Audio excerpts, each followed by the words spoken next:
Folks, Black Star Network is here. Hold no punches! I'm real revolutionary right now. Black power. Support this man, Black Media. He makes sure that our stories are told.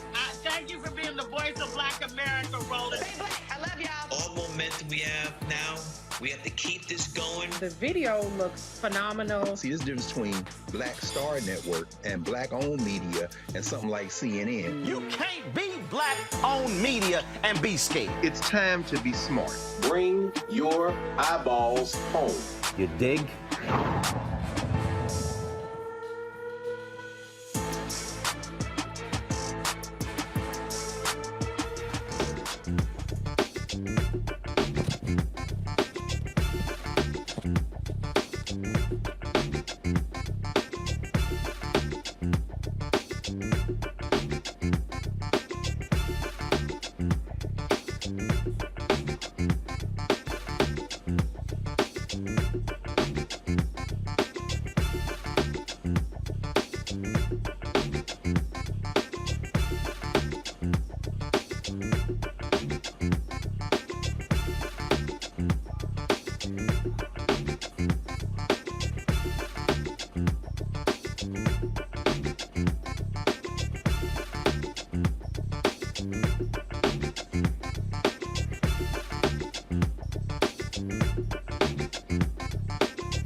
is Wednesday, October 11, 2023. Coming up on Roland Martin Unfiltered, streaming live on the Black Star Network.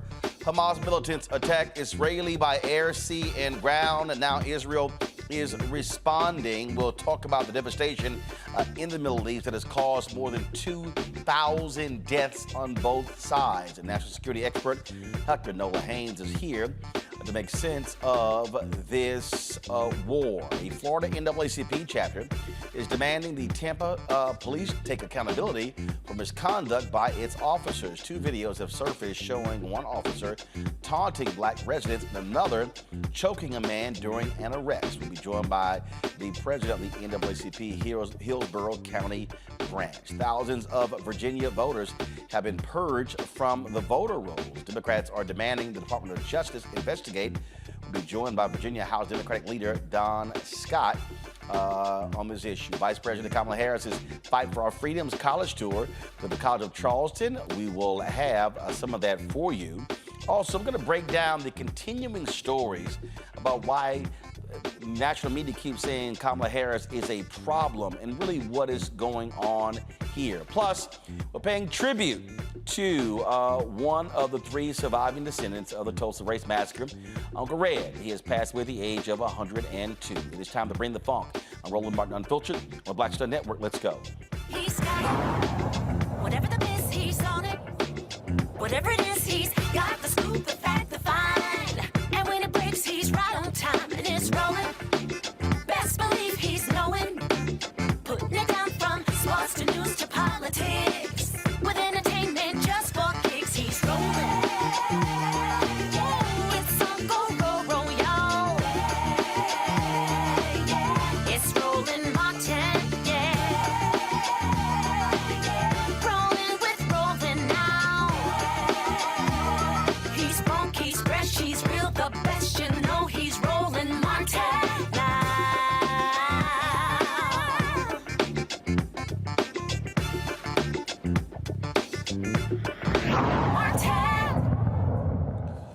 For the last several days, we have had to witness shocking, devastating video coming out of the Middle East after Hamas militants issued a surprise attack on Israel. Nearly more than 2,000 people have been killed on both sides, Israelis as well as Palestinians there in the Gaza Strip. 22 Americans have also died. Israel, what they've done is they've responded in kind. They have banned electricity, water, and other items coming into the Gaza Strip. Other countries are enforcing a blockade as well.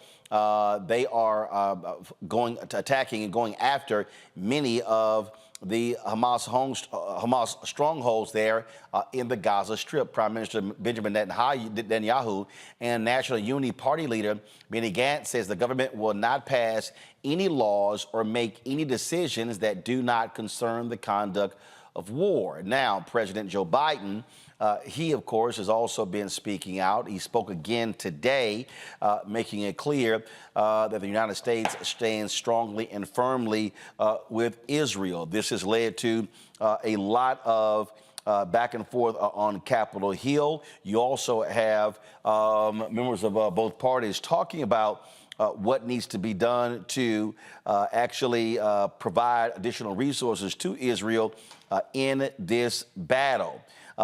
So many different things have been going on. You've had various universities. Various students of the university has been issuing statements. Some of them highly critical. You've got folks who've also been criticizing.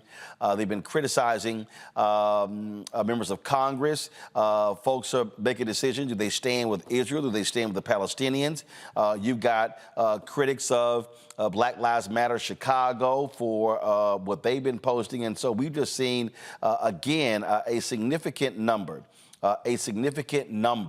of folks speaking on both sides, multiple sides of this issue. It has led to a lot of consternation as we're seeing again as these bodies are being pulled out of the rubble. We're seeing reports, and unfortunately, a lot of disinformation on social media as well, trying to understand exactly what is going on,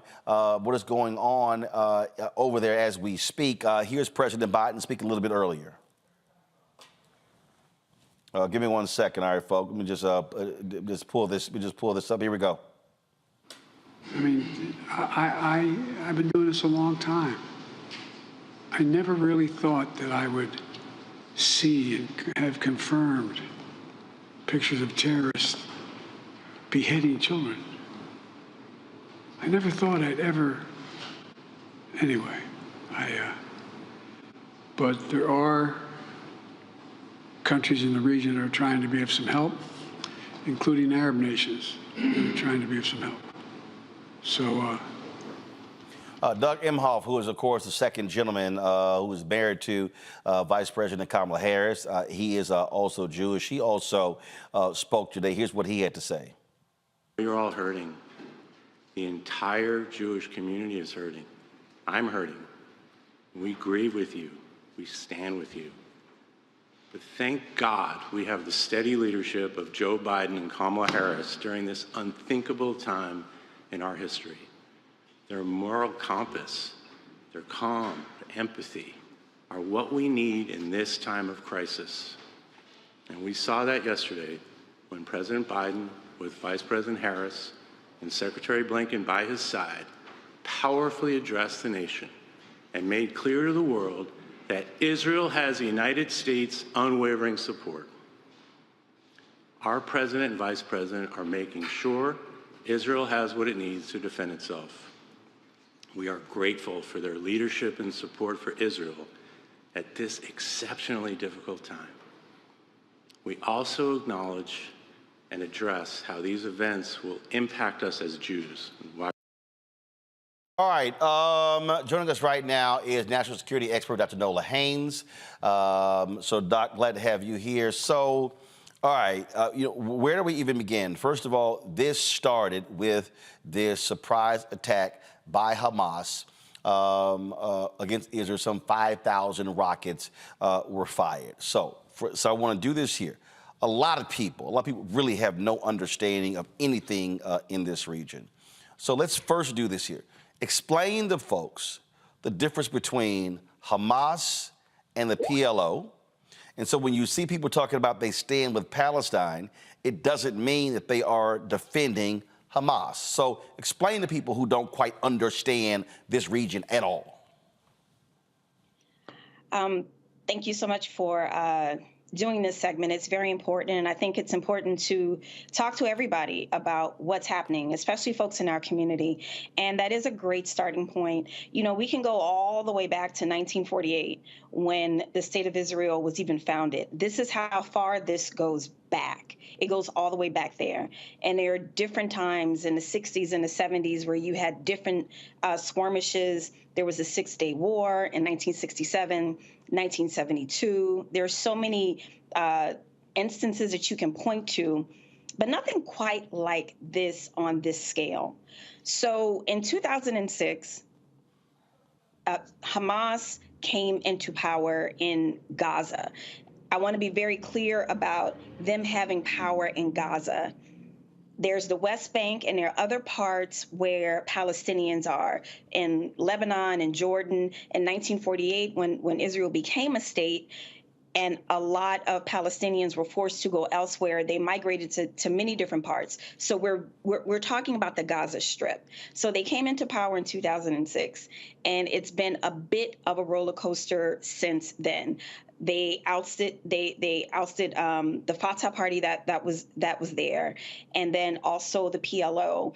And Hamas got started with Egypt's Brotherhood, which was kind of an organization that dates I forget exactly when they came into power, but it was a pretty powerful organization. But then they broke off and then they became Hamas. So they've had a presence, I would say, probably since the 80s, and they slowly gained power. And they officially came into power in 2006. So when you say coming to power, folks have to understand there was an election. And this was when President George W. Bush was there. And there were a number of people who were trying to explain to the Bush administration, do not move forward with this election. Hamas is going to win. So Condoleezza Rice was Secretary of State. They said, no, there's going to be an election there. And that's exactly what happened there in the Gaza Strip. And so what you had Hamas, who was saying to people, we're going to provide you food, shelter, things along those lines. We're talking about a territory with about 2 million people, half of them children. 90% of the place doesn't have electricity. You've had the UN Secretary General literally call this an open-air prison.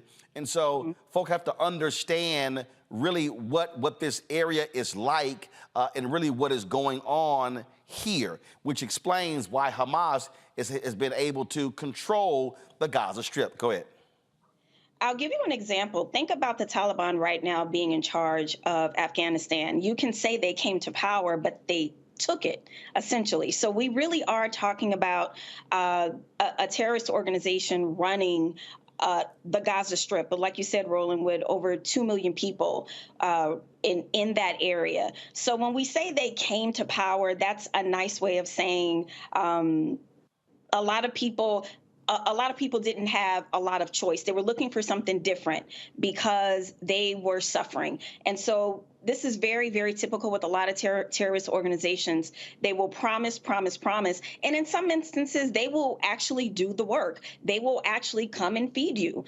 But they also have these ulterior motives where they want to also enact some level of Sharia law, right? And through force. So that's another part of it. So Palestinian folks have been living under pretty extreme circumstances since 2006. And you have these competing power centers among the Palestinians. You have the PLO.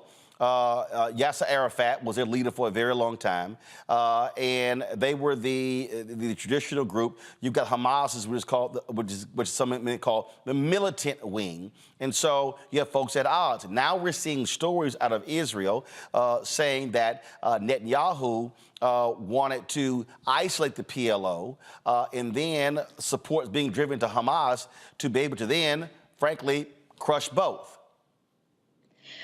Exactly, because one of the things, and Hamas has been very clear about this, they want part of Jerusalem.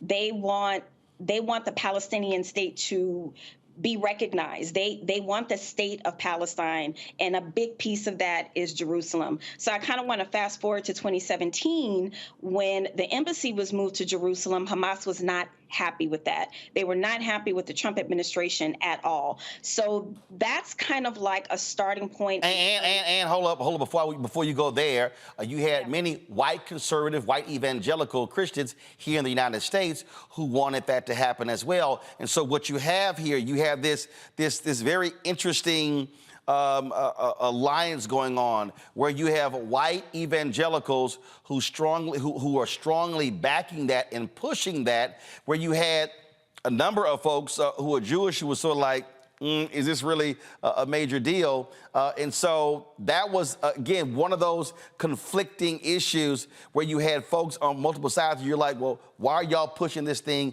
so diligently? Right. And I am not a biblical scholar. Yes, I did go to divinity school, but I leave that to my colleagues who know more about that, where that really goes all the way back. That's a biblical textual argument. Right. A lot of evangelicals will stand 10 toes down on. They really will. And they see Jerusalem as being the crowning jewel, right? So when the embassy was moved to Jerusalem, you're right, there were a lot of evangelicals, not just white ones, a lot of evangelicals were very happy about that, but Hamas was not happy about that at all, because they see that as part of the legitimate state of Palestine. So that tension in 2017, we are seeing an escalation. Right. And on top of that, the Abraham Accords. So there's this process of normalizing Israel. And what I mean by that is for other states in the Middle East to recognize Israel as a sovereign state. And so the normalization process that a lot of people are talking about, there's a lot of mis and disinformation around Iran. There are a lot of conspiracy theories being drawn together. But the gist of it is that there was a critical piece of normalization that was happening with Saudi Arabia. So some of these, the way that people are weaving stories together is to say that, well, Hamas definitely is interested in destabilizing the region. I mean, you don't attack unless your goal is to destabilize, right? And so a lot of people are saying that 2017, with moving the embassy to Jerusalem, coupled with normalization, recognizing Israel as a sovereign state, are the sparks that really pushed Hamas to this extreme point. So that is a point of view. Right. Things are still unfolding. We're still finding out information. But I want to make one thing very clear. Roland, you mentioned mis and disinformation earlier. There are a lot of stories out there about Iran having direct involvement in helping this happen. We do not have evidence of that. First and foremost. Right. Hold on one second, because the reason I want to really hit that point. First of all, I'm going to go to a break. We come back. I want to deal with that. Because when President Biden spoke yesterday, he was attacked by a lot of right-wing folks. He didn't mention Iran. They were behind this. These are the same people who were yelling Iraq had weapons of mass destruction. We've also seen these reports saying that Hamas has beheaded 40-some-odd children, but then we're hearing from official folks in Israel that cannot be confirmed. So it's a whole lot of stuff that's being thrown out. It has not helped because Elon Musk, they're not his ex, also Twitter, they're not even stopping a lot of the stuff. So really people right now are saying a lot of things are happening that are actually not. And so I want to pick up when we come back on that. I just want to walk people through. And I want to talk about, again, and I want you to give people an understanding why the United States has historically stood so steadfast with Israel. And then we're going to also get into why do you have this relationship, this alliance, if you will, between a lot of African Americans and the Palestinians. And so people need to understand there's a whole lot of things here at play. Geopolitics, American politics, yes, oppression, racism, you name it, all these things are happening. And right now, so many people are now being sort of pushed into a corner where people are saying, all right, who are you with? It's either Israel or the Palestinians. You can't be for both. And you've got celebrities who are getting in trouble. You got people, universities. It's all members of Congress. It's all sorts of drama that's being laid out. And so we just want to unpack some people so our folks have the accurate, proper information. So Nola, hold tight 1 second, folks. We'll be right back on Roland Martin Unfiltered right here on the Black Star Network. When you talk about blackness and what happens in black culture, we're about covering these things that matter to us, speaking to our issues and concerns. This is a genuine people-powered movement. There's a lot of stuff that we're not getting. You get it, and you spread the word. We wish to plead our own cause. Too long have others spoken for us. We cannot tell our own story if we can't pay for it. This is about covering us. Invest in black-owned media. Your dollars matter. We don't have to keep asking them to cover our stuff. So please support us in what we do, folks. We want to hit 2,000 people, $50 this month, raise $100,000. We're behind 100,000, so we want to hit that. Your money makes this possible. Check some money orders. Go to P.O. Box 57196, Washington, D.C. 20037-0196. The Cash App is $RM Unfiltered. PayPal is R Martin Unfiltered. Venmo is RM Unfiltered. Zelle is Roland at RolandSMartin.com. Pull up a chair. Take your seat. The Black Tape with me, Dr. Greg Carr, here on the Black Star Network. Every week, we'll take a deeper dive into the world we're living in. Join the conversation only on the Black Star Network. I'm Faraji Muhammad, live from LA. And this is The Culture. The Culture is a two-way conversation. You and me. We talk about the stories, politics, the good, the bad, and the downright ugly. So join our community every day at 3 p.m. Eastern and let your voice be heard. Hey, we're all in this together. So let's talk about it and see what kind of trouble we can get into. It's The Culture, weekdays at 3, only on the Black Star Network. Me, Sherry Shepard, and you know what you're watching, Roland Martin, Unfiltered.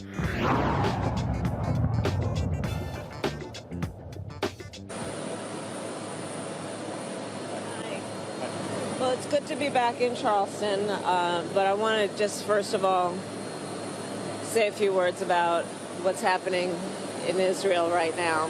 And needless to say, I'm completely outraged by what has taken place. We are looking at extreme acts of terrorism that must be condemned in no uncertain terms. There is absolutely no justification for terrorism. The President and I take very seriously our commitment to Israel and to the people of Israel, to support them, and in particular to give Israel what it needs to defend itself. One of our highest priorities, of course, is the safety and well-being of American citizens, and that will continue to be among our highest priorities. It is also critically important that as we have been, we will stay in constant communication and contact with our allies, with our Israeli partners, with members of Congress, as we have been doing in these last few days. In fact, this morning, I was on a call that the President was on with Prime Minister Netanyahu, which is now one of many calls that have taken place, to restate our commitment that is unwavering to stand with Israel and the Israeli people. So thank you. All right, that was Vice President Kamala Harris today. We go back to our guest, Dr. Nola Haynes, national security expert. Nola, for people who don't understand the relationship between the United States and Israel, very close, we send Israel billions of dollars annually. Yeah. This relationship goes all the way back to 1948. We were the first country to recognize Israel as a state. They are our security partner and ally. They believe in democratic values, and a relationship is very, very strong. And when you say our security partner, folks have to understand, we rely on Israel and the relationship and intelligence when it comes to many of those other countries in the Middle East that don't have democracies, and that, and for many of them, they have been enemies of Israel. And vice versa. Absolutely. Yeah, absolutely. And a part of it, a large part of it is a new-ish state. And what I mean by that is the Middle East is very, very old. History means a great deal in the Middle East. There's this saying that the Middle East never forgets, that it knows its history. So you have a newly formed state where Palestinians believe is their land, you know, like Native Americans here believe that much of this country, if not all, belongs to them. It is something very similar. So you have this new state forming, and then you have the United States that is coming off of winning World War II and pretty much destroying two countries in Japan. You have this new emerging superpower backing Israel. So who's going to go up against that country? And again, what you had here was you had a country that was created because you had European Jews who were being killed in Germany, and so it was the creation, frankly, of their own country, a homeland for them. And then you have Palestinians who are saying, "Wait a minute, you're taking our homeland, our land, to create a land for them." And then again, you had Jewish, Muslim. Now all of a sudden, you've got the back and forth, and that literally has been the battle. Whose land is it? Who owns it? And then when you throw in those white conservatives, the white evangelicals, their whole deal is, wait a minute, that land originally belonged to Israel. And so you've got all of these conflicting things going. And so the United States has been trying to pursue this two-state solution. President Jimmy Carter, every American president has been trying to actually negotiate that for the longest. And some say we came very close at times, but the reality is you still have two folks who are at odds over the same territory. Exactly. You know, It's really simple as it's history, stupid, right? It's one of those moments. Again, history means a great deal in the Middle East, and hundreds of thousands of Palestinians were displaced from their homeland. And Jerusalem is such a huge piece to this narrative, and that really is the crowning jewel for both Israel and for Palestinians, right? So it's the crowning jewel for Christians, for Jews, and for Muslims. So that part of the world, that specific place holds sway for various reasons for different Abrahamic religious groups. So there's that part. I cannot state that any more clearly, how theology and religion is wrapped up into this and how it gets warped and how it gets used and weaponized. So that's one part of it. And let me say this here, because I love when these idiots think I'm not following what they're saying. Somebody's like, oh, Roland's trying to play it safe. No, it's called facts. So the problem is, it's a whole bunch of people out here who are black, who are white, or whatever, who actually have no idea what the hell they're talking about. They have no understanding of this region, no understanding of the history, don't understand how we even got to this point. They can't tell you the difference between Hamas and Hezbollah or any of those things. And so, yeah, what we're not going to do is we're not going to sit here and go through hysterics. We're going to actually give folks critical information. Now, to that particular point, before we went to the break, you said there's been no confirmation that Iran has been involved in this. The Wall Street Journal had a story that dropped a couple of days ago, crediting sources as saying that Iran helped Hamas plan this. But Israeli intelligence and American intelligence have not been able to confirm this. And that story dropped, and then what happened? Folks ran with it. It was like, oh, there you go, Iran was involved. See, I don't like people who instigate and play with fire and then try to hide their hands, because this is serious. You know, we're not playing around here. You know, you come out with allegations like that, you need to have evidence to back it up. So what I know is there is no evidence yet to confirm that. Now, with that said, does that mean that Iran has not been complicit in terms of, you know, funding terrorist activities, partnering with Hamas? I'm not saying that. Regarding this specific situation, there is no evidence. And then another story that is out there that is also disinformation so far is about Hezbollah and Lebanon. There's a story that's... Hold on. Before you even go there, again, for folk who are clueless, who don't know, what is Hezbollah? Hezbollah is another Hamas-like organization out of Lebanon. You know, I want to say this, Roland. I've studied terrorism for a very long time. And one of the things that has been swirling around, a question over the last couple years, you know, has terrorism retreated, or do we still need to worry about it? Well, what happened a few days ago, clearly we still need to worry about it, right? And so I was one of the people out there saying terrorism has not gone away, but I was looking more at Afghanistan and Western Africa. And I will admit, you know, this Hamas strike has definitely taken everyone by surprise. But because Hamas has done what it's done, and they have had different partnerships with different terrorist organizations in the region, people are also bringing Hezbollah and Lebanon into the mix too. I'm glad you said that, because there was a lot of criticism of U.S. Officials by saying, hey, the Middle East is quiet.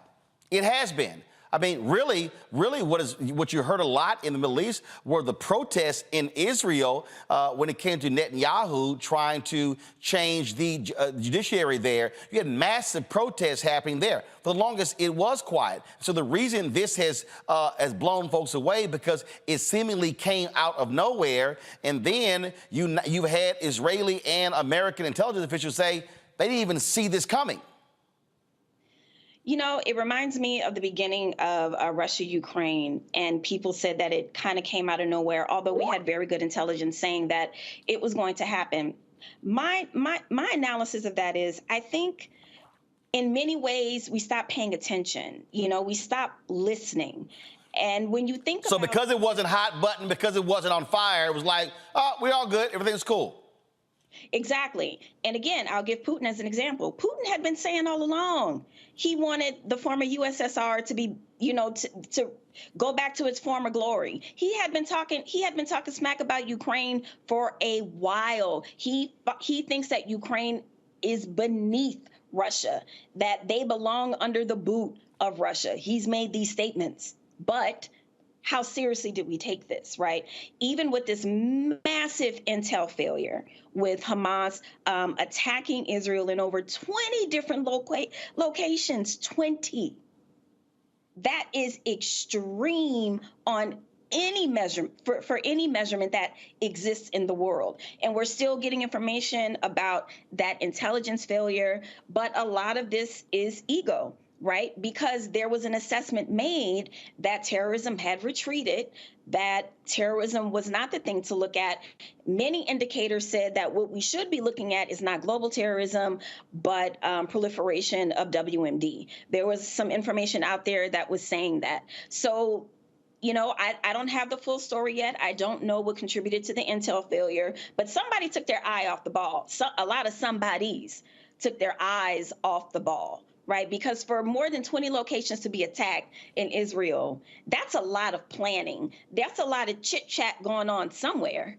Somebody's having conversations. Somebody's convening people together. So the massive intel failure, just like with 9/11, this will be talked about and studied for a very long time because this is unprecedented. Before I go to break, then go to my panel, I got to ask you this here. We keep seeing these stories that 40 children were beheaded, but I'm also hearing that it's not been confirmed. What do you know? That it's not confirmed. So this, again, and for people to understand, when a story like that just gets thrown out there, what it creates in the mind of people, oh, these people are so heinous, do whatever you want to them. So so again, we keep seeing it, and in fact, I've seen some stories where initially journalists say, oh, they actually saw the bodies. Now those media companies are backing off of those initial reports. Right. And Roland, something you asked me earlier, it's meant to dehumanize Hamas. Obviously, what they did was disgusting and terrible, but it's not meant just to dehumanize Hamas. But when people put Hamas and all of Palestinians together, it's meant to do that, right? So it's meant to think of them as being all of Palestinians, I mean, in terms of being savage, in terms of being extreme. And when you dehumanize anyone, it is a lot easier to go and kill them.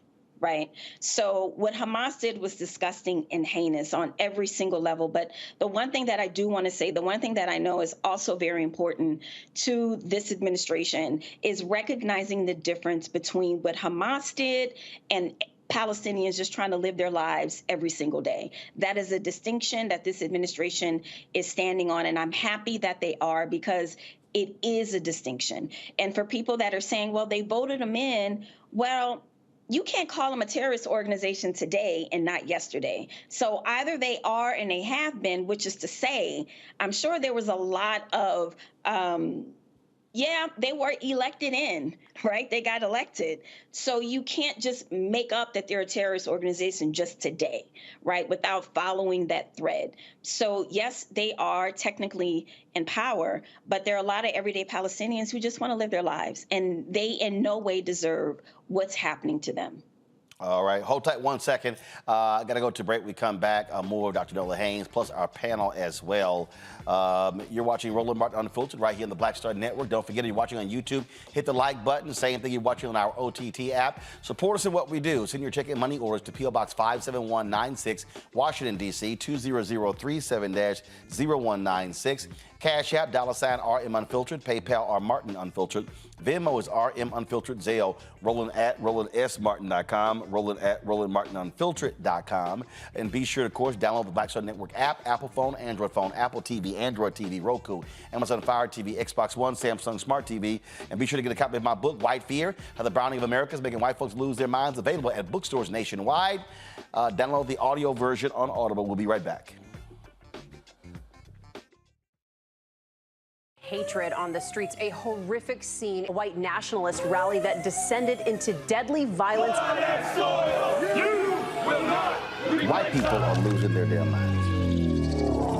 As an angry pro-Trump mob storms the U.S. Capitol, we've seen shooting. We're about to see the rise of what I call white minority resistance. We have seen white folks in this country who simply cannot tolerate black folks voting. I think what we're seeing is the inevitable result of violent denial. This is part of American history. Every time that people of color have made progress, whether real or symbolic, there has been what Carol Anderson at Emory University calls white rage as a backlash. This is the rise of the Proud Boys and the Boogaloo Boys. America, there's going to be more of this. Here's all the Proud Boys, guys. This country is getting increasingly racist in its behaviors and its attitudes because of the fear of white people. The fear that they're taking our jobs, they're taking our resources, they're taking our women. This is white fear.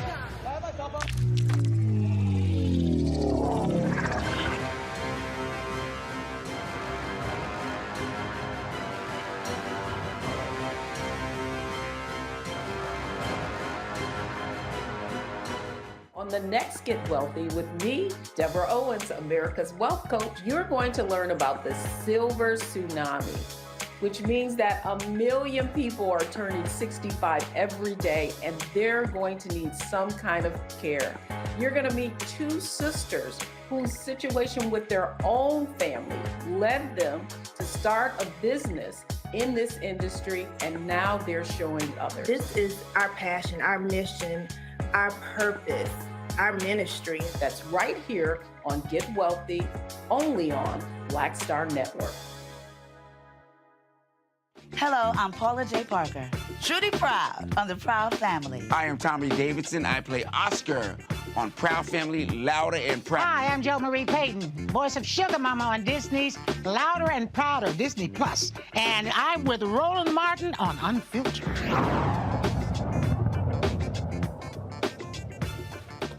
All right, folks, welcome back to Roland Martin Unfiltered. My panel, joining us, we have Dr. Nola Haynes, Dr. Larry J. Walker, Assistant Professor, University of Central Florida, Rebecca Carruthers, Vice President, Fair Election Center out of Washington, D.C., Scott Bolger, an attorney out of D.C. as well. Glad to have all three of you here.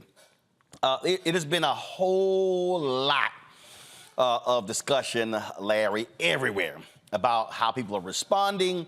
You got celebrities and organizations and people issuing statements, and who do you stand with? You're standing with Israel or standing with the Palestinians. You got people who are saying, how dare you not condemn Hamas? How dare you not condemn Israel? A lot of people have been talking about this here. Black Lives Matter Chicago posted this, and this was, of course, this image right here. I stand with Palestine. That is all. That is it. And of course, people were very critical because some of the Hamas folks who flew in to a concert there flew in as paragliders. So folks have found this to be extremely insensitive. They've been blasting them. Then you had the people who have been saying, well, this represents, all of Black Lives Matter. Well, that's not true, because the Black Lives Matter grassroots folks issued their own statement. The Black Lives Matter Global Network, go to my iPad, where they said that BLM Chicago is not affiliated with Black Lives Matter Global Network. And this is one of the things that happens, Larry, and this is one of the problems that Black Lives Matter has had. People, again, who carry the name BLM Chicago, but they're not actually part of the group. It's sort of like having a group calling themselves the NAACP Chapter. They're not tied to the actual NAACP. The people are blasting the entire Black Lives Matter movement. You've got universities where you got students that are releasing statements as part of organizations. Then you got folks like Bill Ackman, the billionaire, saying, oh, let's out all of these students so we don't hire them. And so you got a lot of people, Larry, who are like, you know what? I'm not going to say a damn thing because, frankly, if I take any position, it ain't helping me. Yeah, you made some excellent points. First of all, I'm glad you had Dr. Haynes on. I follow on Twitter, so she's provided some really excellent analysis on a very complex issue. And look, Roland, I worked on a number of issues relating to Israel, other foreign affairs issues when I worked on Capitol Hill. And as you, in your previous conversation, highlights, this is a very complex issue. And I think when it comes to the age of social media, there's a lesson a lot of people haven't learned, and it's that you can just remain silent. Not everyone has the expertise to talk about complex foreign affairs issues. And as you talked about, some universities have posted comments, obviously a lot of policymakers and celebrities, et cetera. And in some cases, many cases, those individuals just stay silent because they don't have an understanding of the complex issue, as Dr. Haynes has talked about the last several decades. But also, like I said, you can go further back than that to talk about these issues that relating to the region. The other thing I want to talk about, Roland, you mentioned is BLM in Chicago. Once again, this idea of to remain silent and just kind of, when you're not an expert, when this is not your area or expertise, just to stay out of it and let those who study these issues relating to foreign affairs and understand the Middle East, to let them have a general conversation about what's going on. The other thing I want to highlight, Roland, as it relates to BMLA and Chicago and that statement they put out, it feeds the flame of right-wingers and those who are anti-Black to once again give one example of an entity who puts out a statement on social media to highlight why Black Lives Matter, the organization itself doesn't matter, and obviously trying to assert that they want to affiliate themselves with terrorism, which we know is not accurate. But overall, once again, this issue is relating to what's happening in Israel right now. It's a complex issue, and it needs context. And that's why I'm so happy that you had Dr. Haynes on, because members of the Black community, in particular on social media, are talking about this issue, and a lot of folks have no idea what they're talking about. But the thing here, Rebecca, is that there are people who have been highly critical of Israel and their treatment of the Palestinian people. You have folks who say, guess what? They have a right to fight back. Jimmy Carter wrote a book calling what Israel is doing to the Palestinians, calling it apartheid. A lot of people took offense to that as well. You have significant emotions. But I think if you strip all of that away, here is, for me, how you look at it. Death is death. And so Hamas attacks Israel. People at a concert, you see the stories of them storming kibbutz, killing people in their homes, the videos that are being taken.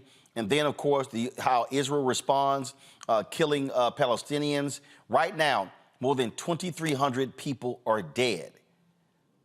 I wouldn't be celebrating anybody or anything.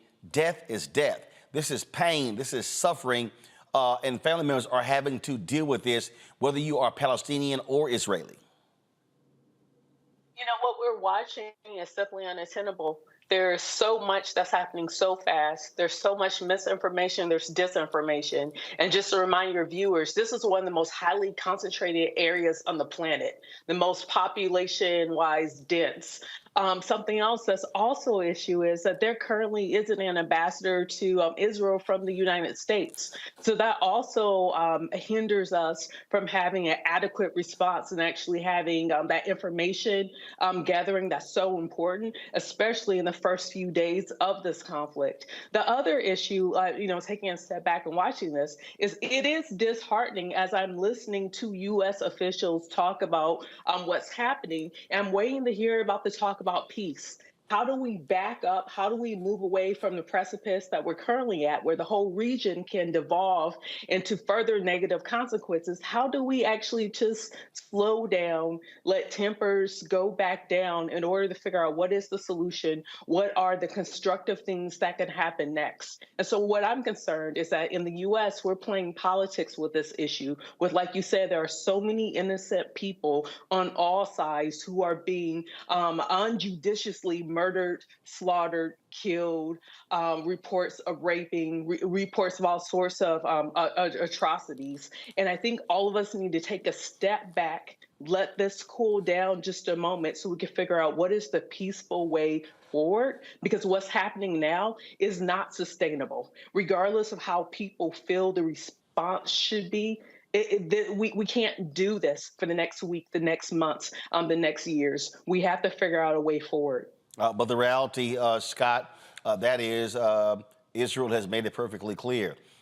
They are going to destroy anybody tied to Hamas, and that is actually happening. And they're leveling in any building where Hamas may be in.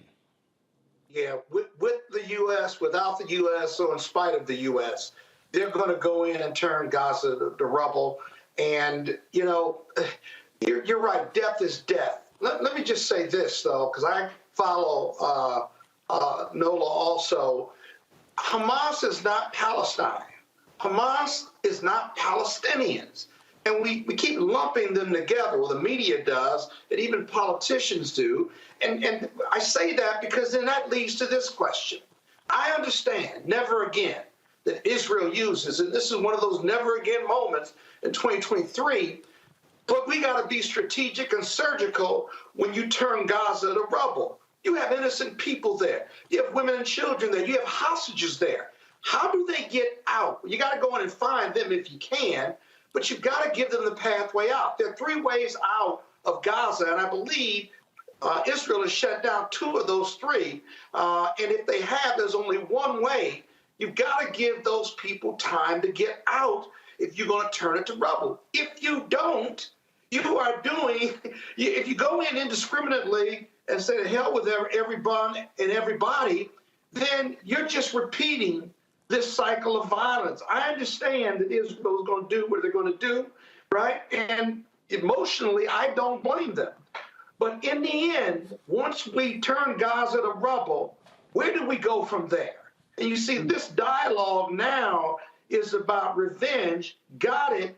But as soon as you get through that, right, and we honor the dead and we mourn the dead, we still got a big-ass problem in the Middle East. And maybe this triggers some type of resolution. But I got to tell you, there's a lot of violence on both sides. And you can't resolve or settle a conflict as long as bombs are being dropped on all sides. And so the other thing is, we got to, if you're critical of Israel in the U.S., right, they label you anti-Semitic. It has always bothered me that there is blame to go on both sides. There's tit for tat on both sides. But if you criticize Israel, you criticize them in any way, shape, or form, white America and others will label you anti-Semitic. We got to stop that because both sides have to take some responsibility. And this rhetoric and the media and what have you is really harmful when you talk about beheading kids because President Biden said, I didn't think I'd see the day where terrorists were beheading children, right? So now he's put that out there. You just ran that clip, actually. And so that's dangerous rhetoric. And we just got to get past this revenge piece and Gaza being laid to rubble. And the real question we need to be talking about is twofold. And I'll end on this. Where do we go from here, right? And how did this happen? Because Hamas may have representatives who run Gaza, right? But Hamas is a terrorist organization. Those Palestinians there may have voted for them, but that doesn't make them liable for Hamas's actions and brutality in what we've just observed this past week. Final comment from you, Nola, and that is this. Frankly, right now, ain't nobody talking about peace. At the end of the day, right now, Nola, it is absolute brutal retribution, and it is war. Yeah, no, on site, like for real. But I will say 2 things about diplomacy. So in terms of where do the Palestinians go, there are over 100,000 Palestinians right now in UN shelters. But as you noted earlier, Roland, there are about 2.3 million Palestinians in Gaza alone, right? So Egypt has said that they will not let Palestinians in. Now, there are ongoing diplomatic talks with Egypt to hopefully get them to change their minds, essentially. Qatar, they are also negotiating to help get women and young folks out of Gaza safely. So there are diplomatic efforts that are happening. Actually, right now, the Secretary of State is in Israel. He's in Israel and Jordan today through the 13th. So there are diplomatic talks that are happening. Diplomacy is going to be a huge part of this. In terms of peace, Roland, as you stated, that's if it's not on Israel's mind, it's not going to be on the U.S.'s mind. It's a similar situation with Ukraine. If it's not on Zelensky's mind, then it's not on the U.S.'s mind. We will absolutely continue to support Israel like we've always done. We have a security package on the way right now, and I'm sure Congress will probably vote to have more security packages sent to Israel as long as this takes. And unfortunately, this is right now, the policy is pretty much as long as it takes. So I know that that can sound disheartening. And in the world that I exist in, arms control and international security, the level of idealism exists in the diplomacy space. And because the U.S. is not directly involved in either war, it's up to what Israel wants to do and whatever Ukraine wants to do. And that really is the truth of it. As soon as there's a moment turning towards peace, you best believe that there will be people all over that, because people are already thinking about it. They're writing policies around it. There are people who are wanting peace and who are thinking about peace. But as long as Netanyahu says on site, as long as Zelensky says on site, that's what it's going to be. All right. Dr. Nola Haynes, we appreciate it. Thanks a lot. Thank you. Folks, when we come back, we'll talk with the Tampa NAACP about police brutality there. Plus, in the next hour, the constant attacks on Vice President Kamala Harris, saying, oh, she's missing. She's been working. I'm going to unpack and deconstruct really what is at play here. You're watching Roland Martin Unfiltered right here on the Black Star Network. All change is not growth. Right. But thoughtful change is real good fertilizer. And that's what has been so beneficial to us. But you also were not afraid of the pivot. Well, and I'm a black woman in business. Come on, I don't care how I dress up. I don't care who I'm speaking with. I don't care what part of the world I am in. I still am a black woman in business. Being afraid of the pivot, being fearful of change is not what got me here. Respectful of change, respectful of pivot, yeah. Fearful, no, no.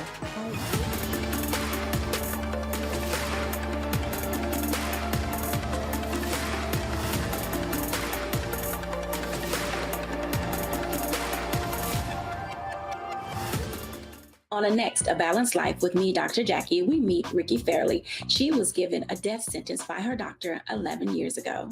But for Ricky, giving up was not an option. She declared war on her disease, turned her entire life upside down, and won the battle. I know that God left me here to do this work. And when you talk about faith, faith is what got me through. I mean, I had to relinquish my faith and give my life to God and say, okay, God, what have you got for me? And He gave me my purpose. And that's why I'm here. Her amazing story of strength, balance, and survival here on A Balanced Life with Dr. Jackie on Black Star Network.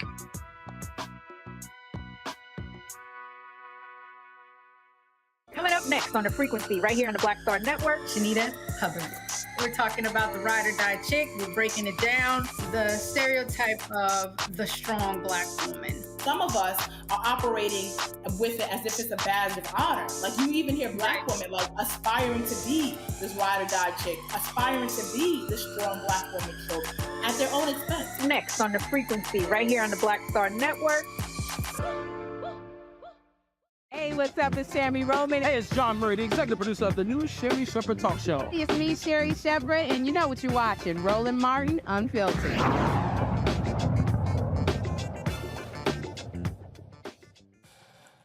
The Tampa, Florida Police Department, folks, under heavy scrutiny after videos of police misconduct were released. One video shows an officer taunting black residents during a bust, and the other is an officer suspended for putting his hands on a black man's neck during an arrest. Both incidents happened last year. Joining me now from Tampa is the Hillsborough County NAACP branch president, Yvette Lewis. Yvette, have y'all had conversations with the police department? What have they said?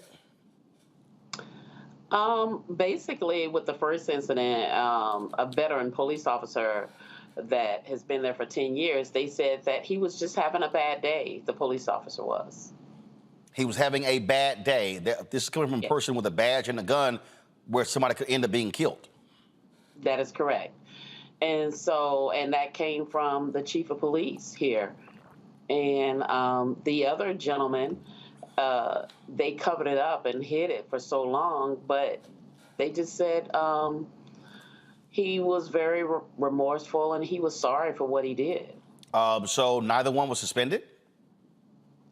The second one where he was choking the guy out, he got 3 days suspension. But that's it. So let me tell you, these incidents, like you said, Roland, happened last year. They called me to put the fire out because they knew the community would be in an outrage. But why did you have to put the fire out? That's their job. Thank you. So, and I refuse to accept the explanation that they gave, which was one was having a bad day, and the other one, it was a good arrest, and so therefore everything was good. And you know, and these gentlemen are still on the police force and still doing things to the community, and there's a lack of distrust with what's going on. So no response from the mayor, from the city council? Nothing from the mayor. The mayor has been absolutely silent. And this is the thing, the mayor is a former chief of police. And city council has not said anything. And this is the same city council 3 years ago who apologized to the African-American people for how they treated them back then. But yet there's nothing that they're doing. So what's your next step? The next step is definitely reaching out to the Department of Justice to look into this matter, to see what is going on, because this police department has a history of biking while black, arresting people for just riding a bicycle, and renting while black, arresting people and evicting people out just for a simple arrest or something that a police was called out to. So I have definitely reached out to the Department of Justice to investigate this police officer, the police department, for what they're doing. All right, then. And all of the police, Tampa police that's in our area that is on these specialty squads, they don't look like us. Mm-hmm. All right. Well, Yvette, certainly keep us abreast of what happens next. Hopefully you're going to get some answers from the elected officials there in Tampa. Thank you. I hope to as also well. All right. Thanks a bunch. Folks, we come back with voting purges in Virginia. More than 10,000 folks knocked off the rolls. What's going on? We'll talk with the House Democratic leader. We'll also talk about the constant, now 3 years, of stories saying Vice President Kamala Harris, she's awful, she's not ready. What's really going on here? I'm going to deconstruct that thing for you so you can understand what is happening. You're watching Roland. And plus, we'll also be remembering one of the last three descendants, the survivors of the Tulsa race massacre. He passed away at the age of 102. We'll remember Uncle Red. You're watching Roland Martin Unfiltered on the Black Star Network.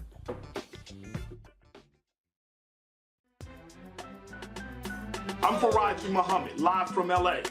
And this is The Culture. The Culture is a two-way conversation. You and me. We talk about the stories, politics, the good, the bad, and the downright ugly. So join our community every day at 3 p.m. Eastern and let your voice be heard. Hey, we're all in this together. So let's talk about it and see what kind of trouble we can get into. It's The Culture, weekdays at 3, only on the Black Star Network.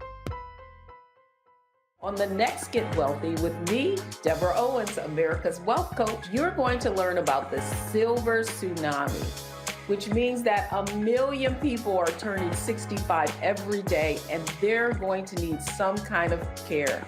You're going to meet two sisters whose situation with their own family led them to start a business in this industry, and now they're showing others. This is our passion, our mission, our purpose, our ministry. That's right here on Get Wealthy, only on Black Star Network.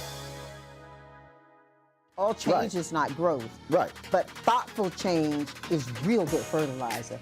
And that's what has been so beneficial to us. But you also were not afraid of the pivot. Well, and I'm a black woman in business. Come on, I don't care how I dress up. I don't care who I'm speaking with. I don't care what part of the world I am in. I still am a black woman in business. Being afraid of the pivot, being fearful of change is not what got me here. Respectful of change, respectful of pivot, yeah. Fearful, no, no.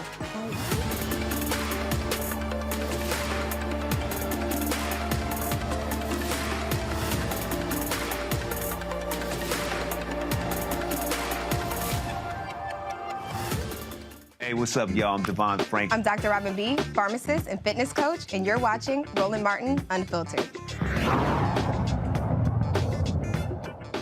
Early voting is underway in Virginia, but more than 10,000 Virginians were removed from the state's voter rolls because they were incorrectly listed as felons. Now there are calls for the Department of Justice to investigate. Don Scott is Virginia's House Democratic leader. He joins me to explain how how this happened. So, Delegate Scott, what the hell is the Yuck administration saying? Well, what they're doing, as always, is they're showing how incompetent they are at this game. Part of what they're trying to do is shrink the voter rolls. They want to shrink their electorate. That has been their goal since day one. Just a few months before the election, a month before the congressional elections in 2022, they accidentally processed 256,000 registered voters at the very end, right before the election, stuff that should have been done a long while ago. So we already know that their goal is to prevent folks from voting. This latest snafu is another attempt by them to disenfranchise voters, disproportionately disenfranchise African-American voters, and that is what they've done, and that's what they've proven to do every opportunity they get. Thankfully, we have a congressional delegation along with our state delegation that has been calling for a federal investigation. We're asking the U.S. Attorney to take a look at this, the Department of Justice to take a look at what they're doing here in Virginia. We have some of the most consequential elections of our generation coming up. This is the election that will decide whether women will continue to have bodily autonomy over their own reproductive health in Virginia. This is the election that will determine whether we will continue to fund public schools and not throw away our public education system by an experimental lab school system that the governor wants to do. This is an election that will determine whether we will legalize marijuana in Virginia and create an adult use legalization market in Virginia. This is the election that will make sure that we continue to move forward with equity and criminal justice reforms in the Commonwealth of Virginia. Any idea who those 10,000 are? We don't know, and we're asking for that. They've said that there are 10,000, but we think it only disenfranchised some other number, maybe 300 people. We just don't believe them. They don't have credibility on this issue. We know for a fact we have many members in our own House of Delegates where I serve who are election deniers. And so we don't trust them, and we really need to have an outside organization come in and look over their shoulder, because this is no coincidence that these things happen well within 30 days of the election on November 7th. And this in November 7th, we'll be electing all 140 members of the General Assembly, 100 in the House of Delegates, where I serve, and 40 in the Senate. And so it's not a coincidence that within 30 days of the election, they're playing with the voter rolls again. Rebecca. Besides asking Department of Justice to come in, what is the party doing to make sure that folks are double checking their registration to make sure that they're eligible to get out and vote? That's a great question. We are doing everything in our power to let the community know what is going on. We're using text messages. We're using social media. We're using our attorneys to let folks know that these things are going on, that they should really be examining and making sure that they're registered to vote. We're telling them to go to the website iwillvote.com to make sure that they are registered to vote. They can check their voter registration there, or they can go to the Virginia Department of Elections website to verify that they are registered. They have to put their information in, and they can do it easily on their cell phone or on a laptop or other device. But we can find out within moments whether they're still registered or not, because we know that they are doing everything in their power to remove them. We're going to be challenging every vote. If they try to prevent folks from voting, I still tell everybody, still go and vote. And if we have to fight to get your vote counted after the fact, even if it's a provisional ballot that you cast, the law permits us to do that to make sure that you are allowed to vote. Scott? Hey, Scott Bolton here. Two things that I'm sure your lawyers are thinking about, and maybe you can confirm it. Of course, Scott. He's an alpha man. Of course they are. But go ahead. Well, his lawyers are Kappas, brother. I'm sure the lawyers. No, they're not. No, they're not. Go ahead. Okay, brother. Let me just ask you this. We're not going to have this Divine Nine fight tonight. Right. Okay, so there are expedited FOIA requests. There is temporary restraining orders, injunctive relief.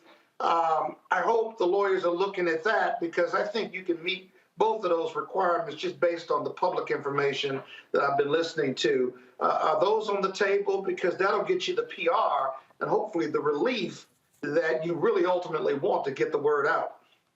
Well, it was in the Washington Post today. It's in all of the local papers today. The information is getting out, and we're making sure that we're doing that. The Alliance Group, you may have heard of them. They're our attorneys here for the Democratic Party of Virginia.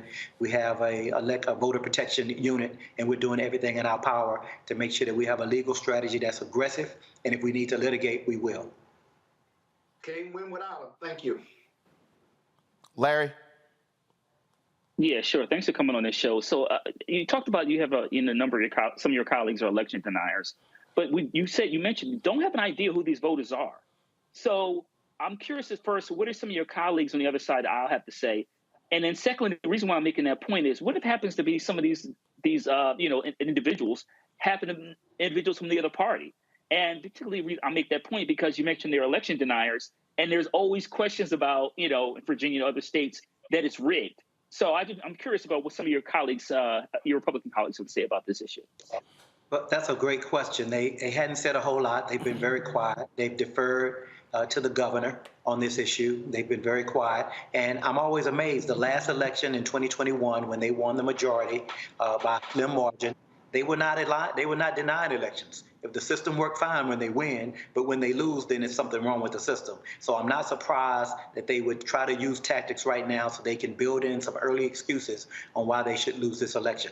We're going to be monitoring this very, very aggressively because we know these are the tricks that they've played for generations, and we will not allow it to happen in the Commonwealth of Virginia. Not this time. We're on top of it. We're going to continue to monitor it very aggressively. Thank God we have a state delegation and a federal delegation that is asking and monitoring the situation and asking for an aggressive follow-up from the U.S. Attorney. Unfortunately, our Attorney General here, Jason Miyares, hadn't said a word about this. He's a Republican, hadn't said a word about this. He'll investigate anything that has nothing to do with this type of stuff outside of his purview, but he won't look at these issues that affect the rights of the citizens of the Commonwealth of Virginia. All right. And folks, as a reminder, we're going to be in Fredericksburg on Monday, continuing our conversation with House Democratic candidates there.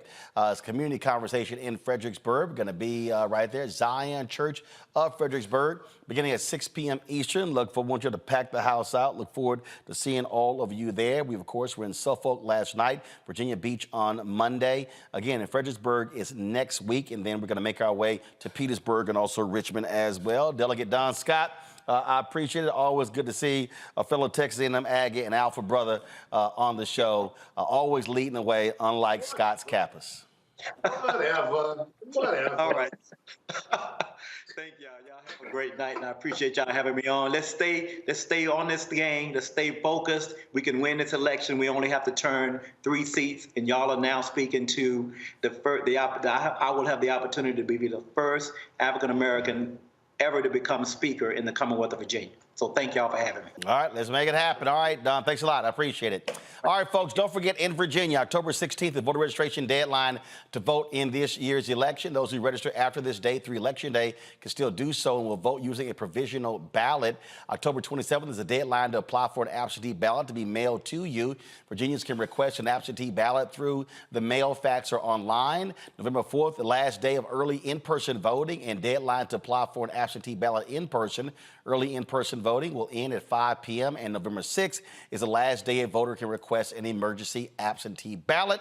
And remember, the election day is on November 7th. All right, folks, when we come back, we're going to talk about early voting in Louisiana. Also, Carly Russell finds out her fate in Alabama over her fake abduction.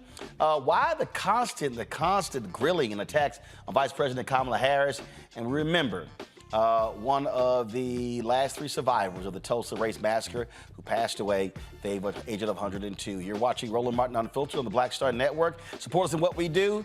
Join our Brina Funk fan club. Send your chicken money. Order to P.O. Box 57196, Washington, D.C. 20037-0196. Cash App, $RM Unfiltered. PayPal, R Martin Unfiltered. Venmo is RM Unfiltered. Zelle, Roland at RolandSMartin.com, Roland at RolandMartinUnfiltered.com.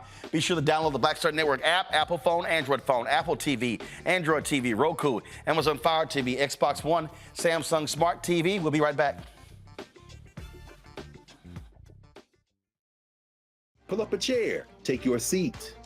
The Black Tape with me, Dr. Greg Carr, here on the Black Star Network. Every week, we'll take a deeper dive into the world we're living in. Join the conversation only on the Black Star Network. On next, A Balanced Life with me, Dr. Jackie, we meet Ricky Fairley. She was given a death sentence by her doctor 11 years ago. But for Ricky, giving up was not an option. She declared war on her disease, turned her entire life upside down, and won the battle. I know that God left me here to do this work. And when you talk about faith, faith is what got me through. I mean, I had to relinquish my faith and give my life to God and say, okay, God, what have you got for me? And He gave me my purpose. And that's why I'm here. Her amazing story of strength, balance, and survival here on A Balanced Life with Dr. Jackie on Black Star Network.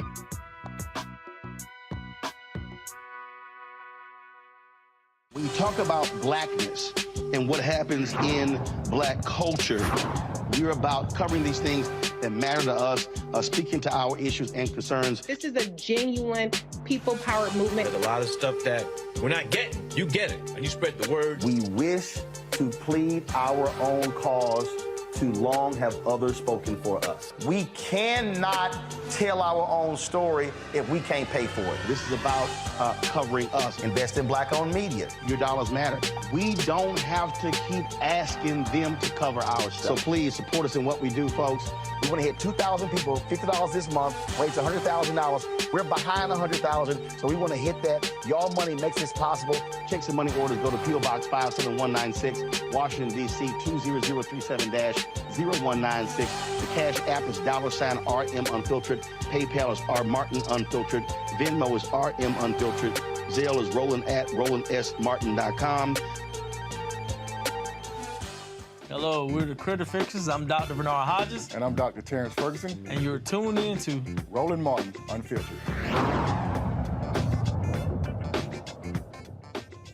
Folks, Louisiana's election takes place on Saturday. Polls will open at 7 a.m. and close at 8 p.m. You can still vote if you're in line to vote by the time the polls close. If you have not voted, be sure you head to the polls to cast your ballot. Louisiana could elect its first black statewide elected official since Reconstruction. Significant number of black folks, 900,000 in that state.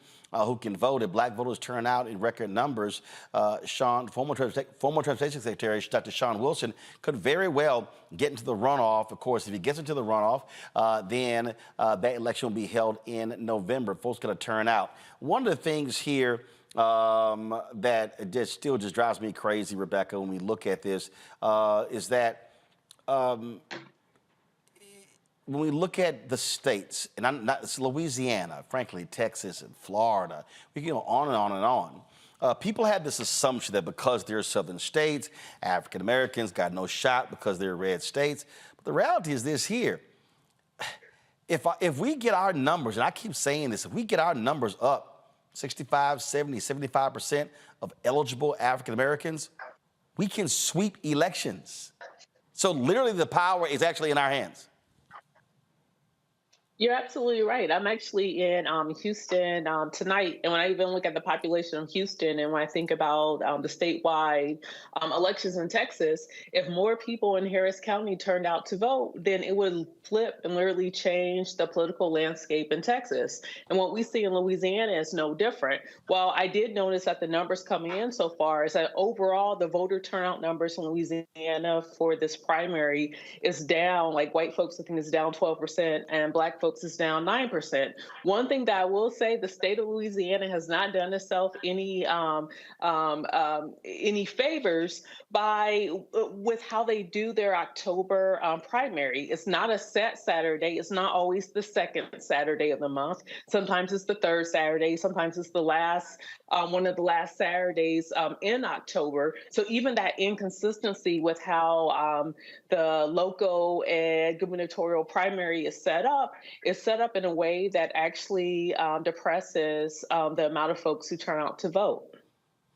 But the thing that I keep focusing on, Larry, you heard Rebecca say, white voters down 12, black down 9. If they go down 12 and we remain flat or go up, we can actually win. We ain't got to be down when they're down.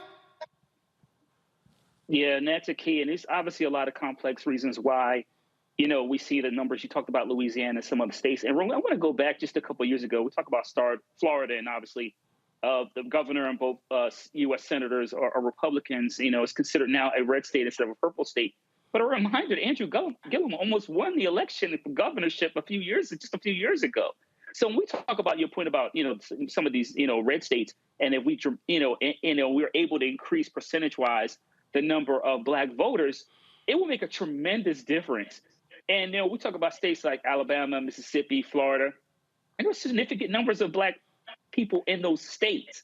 And so we have an opportunity here. But as I said, it's a complex issue. We got to make sure that we address the issue of, Democratic Party at the federal and state level supporting, black candidates, particularly black women. But we also have to highlight in terms of some of a lot of the misinformation that permeates throughout the country and has also impacted the black community. But we have a tremendous opportunity to elect black folks at the state and federal level in the local elections, which you talk about all the time, which is, once again, we have to get folks out to vote. Scott, people keep talking about, we need to get the right people in.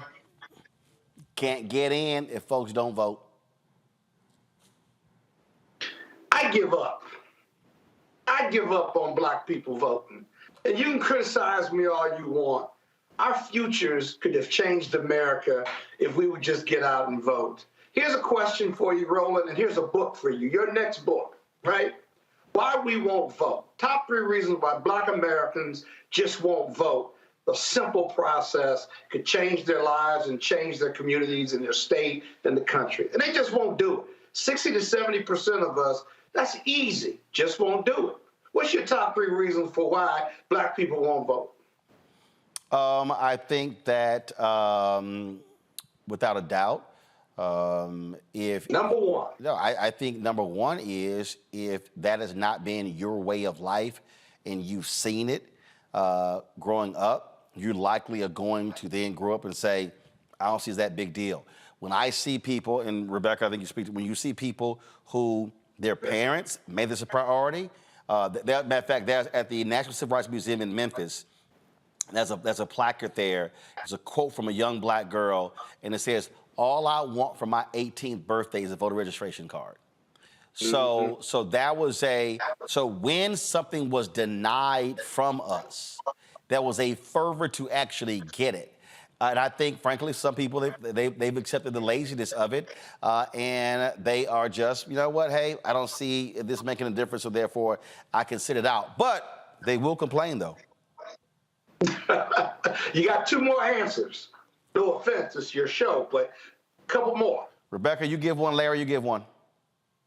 Sure. I would say anytime ballot access is determined by political parties, there becomes a political interest in who gets to access the ballot and what actually lands on the ballot. And I think if political parties weren't so intricate in the actual balloting process, I think we would see more people actually turning out to vote. Because once again, it's not always in either party's or even some of the third parties' best interest to actually get that 80, 90%, 95% turnout.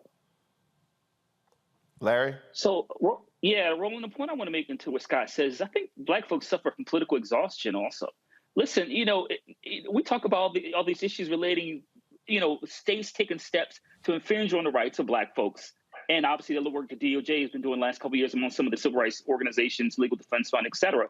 But let's remember, what Jim Crow ended in 1965. And then since then, particularly what happened in 2013 in the Supreme Court, Scott knows that Republicans have consistently, we go back, pre-Jim Crow, to make sure that black folks, A, are not even seen as U.S. citizens. That's first of all. And then second of all, have spent billions of dollars to make sure that we can't vote, that literacy tests, grandfather clauses, we have, in order to context of this conversation, we have to talk about the historical efforts to wear black folks down. And I think that I use the term political exhaustion, Scott, and I think that black folks are just really tired in terms of constantly trying to fight for basic rights as U.S. citizens. Yeah. You know, I think, I won't tell you all three of you all are wrong, because I would never do that, although I tell Roland he was wrong. I think it's voter disillusionment, and maybe you captured that. Just completely disillusioned, middle class, black underclass, poor folks, and some wealthy black people, just completely disillusioned with the political discourse and whether it's really going to make a difference in their day-to-day life. They just don't believe it. And if you didn't grow up voting, I'll be honest with you, it's easy to get disillusioned. I hope your book, Roland, also covers how we fix this problem, because I got to tell you, in 2043, we're going to be the majority of Americans, at least people of color will be. And if we don't vote, it won't make a damn bit of difference whether we're a country of color or not, because voter suppression and black and brown disillusionment voters, you know, are going to keep us oppressed for an additional at least 20 years or more. Just my best thoughts on it. Oh, well, first of all, I'm trying to understand why you trying to get me to write a book when you can write it. All right, y'all. You're a better writer than me. Well, as alphas are typically better at most things in Kappas. All right, y'all. Carly Russell. You cannot give him a compliment. He won't take it. Well, I'm working on a book, so if I'm working on a book as busy as I am, you could work on a book too. You're absolutely right. Hey, Scott, listen, you know, I'm a pretty good writer and also alpha man. I write with you. Don't worry about it. All right, sounds good. As usually, Alpha got to carry a Kappa. All right, y'all. Carly Russell, y'all, found guilty. What I don't understand is, why the hell would she plead not guilty? Because your ass was guilty. And so she pled not guilty. The judge found her guilty, recommended 1 year in jail, $17,874 in restitution. He also recommended 2 fines of $831 each. There was no jury trial there as well. Scott, you're a lawyer. I'm sorry. Dude, can you explain why are her attorneys appealing? Well, what was her? It depends on what her defense was. She's free to plead not guilty. She was found guilty of faking her own abduction. And then making a false police report. Now, right, so she pled not guilty. The judge found her guilty. Now her attorneys are appealing. She's got a right to do that, and they put the government to their proof. I actually thought they were going to plead not guilty by reason of insanity, even if it's a misdemeanor case, and put on some type of mental illness piece that would have gotten her less than a year, even if she did get found guilty. And they didn't do any of that. So, you know, a lot of times clients will drive the defense. They always drive the defense, whether they can win or not. It's not the lawyer saying, okay, you need to plead guilty or not guilty. So here's what attorney said. The boss. Her legal team disagrees with jail time for a Class A misdemeanor, especially when it's her first offense. Quote, if you can find where someone was put in jail for that, bring the file to me and I'll look at it. Generally, they're not put in jail. Restitution, we don't disagree with that, but to lock her up and put her in jail, we disagree with. But look, here's the thing that I say all the time to people, all the time, Rebecca, when you choose to do something and you're now going into the legal system, you don't get to say Burger King, you can't have it your way. At the end of the day, judges can sentence you. They got wide discretion. She pissed a lot of people off with this abduction, and that's the deal here. And so, I mean, I get it. Yeah, you got a right to appeal. It's a little hard what you think. What's your appeal? I ain't do it? Well, no, you put the government to their proof. You don't have to, the defendant doesn't have to say anything. And so for whatever reason, you can try that bench trial. It only took a couple hours, and you put the government to their proof. What's the government going to prove beyond a reasonable doubt? Even though that's probably the weakest approach, that's what they did. I will say this, as a first offense, if this case wasn't a press case, she would have been found guilty, or she would have pled out, got a plea agreement, paid the fine, paid restitution, and kept it moving. Because it was a press case and embarrassed Alabama officials, now all eyes are on her, and she was found guilty Did she get sentenced yet? I don't know. They asked for a year, but she shouldn't go to jail for a first. Right. I mean, it was. She ought to get some mental health counseling. Rebecca, listen. It was. Look, it was very public. There were a lot of people who were saying they'll never search for a black woman. People went down there looking for her. All of a sudden, resources were pulled. So bottom line is, her fake abduction caused a lot of consternation for a lot of people in Alabama and elsewhere. Yeah, absolutely. Look, let's not blame this on mental health. I'm going to look directly in the camera. I don't know if Carly's watching, but I said many other young ladies. If he don't want you, let him go. You don't have to get out here and embarrass yourself, embarrass your family, embarrass your community. You don't have to do any of those things. You could just let him go and then move on to the next one. Is that was it about? Hold on, was it about him? Wait. No. Was it about him? Because he was riding with her through the whole abduction. Then when the truth came out, he was like, "What the hell?" He was like, I don't know her. I don't know who she is. Look, I mean, there was many reports online that was suggesting that part of what happened was there was an issue between her and her boyfriend. But none of that was confirmed, though. Right. It was. That's why I'm saying that was information. No. Hold on. No. That's what people were talking about. Information and reports. I always look at what's the source. And so I don't know what the source was on that. So a bunch of folk talking is one thing, credible information is another. Absolutely. And none of this was confirmed. But it's also why I don't want to lean in and say, oh, well, maybe this is a mental health issue. I agree. Because we don't know that either. I agree. Because here's the deal. No. Hold on, Scott. Scott, calm down. No, Scott. Scott, no, she didn't, Scott. No, she didn't. Larry, some folk. Scott, calm your ass down. It's crazy. Some folk do some dumb shit, Larry. Some folk do some dumb shit. Yeah, that's keeping it 100 in this conversation. So listen, this is an unfortunate situation all the way around. Look, listen.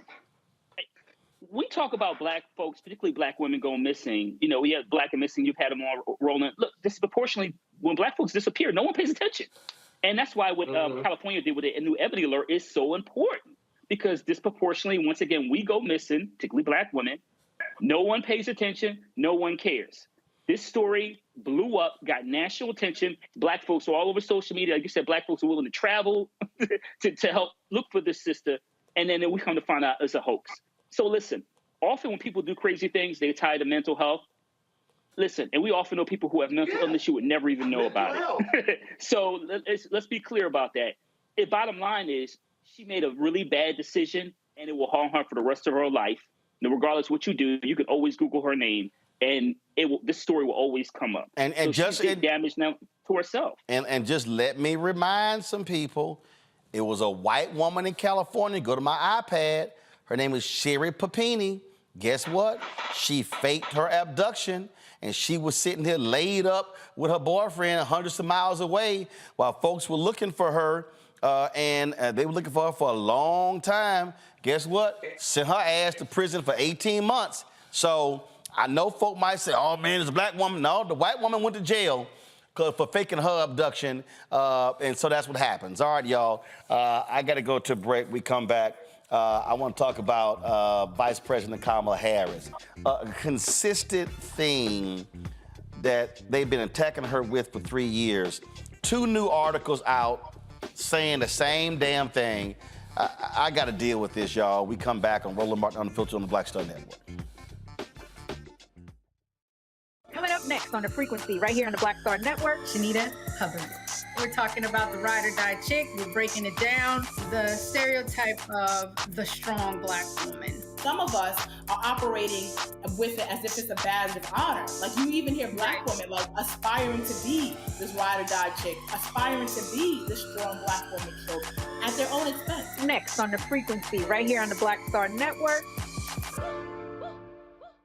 On the next Get Wealthy with me, Deborah Owens, America's Wealth Coach, you're going to learn about the silver tsunami, which means that 1 million people are turning 65 every day and they're going to need some kind of care. You're going to meet 2 sisters whose situation with their own family led them to start a business in this industry, and now they're showing others. This is our passion, our mission, our purpose, our ministry. That's right here on Get Wealthy, only on Black Star Network. All change is not growth. Right. But thoughtful change is real good fertilizer. And that's what has been so beneficial to us. But you also were not afraid of the pivot. Well, and I'm a black woman in business. Come on, I don't care how I dress up. I don't care who I'm speaking with. I don't care what part of the world I am in. I still am a black woman in business. Being afraid of the pivot, being fearful of change is not what got me here. Respectful of change, respectful of pivot, yeah. Fearful, no, no.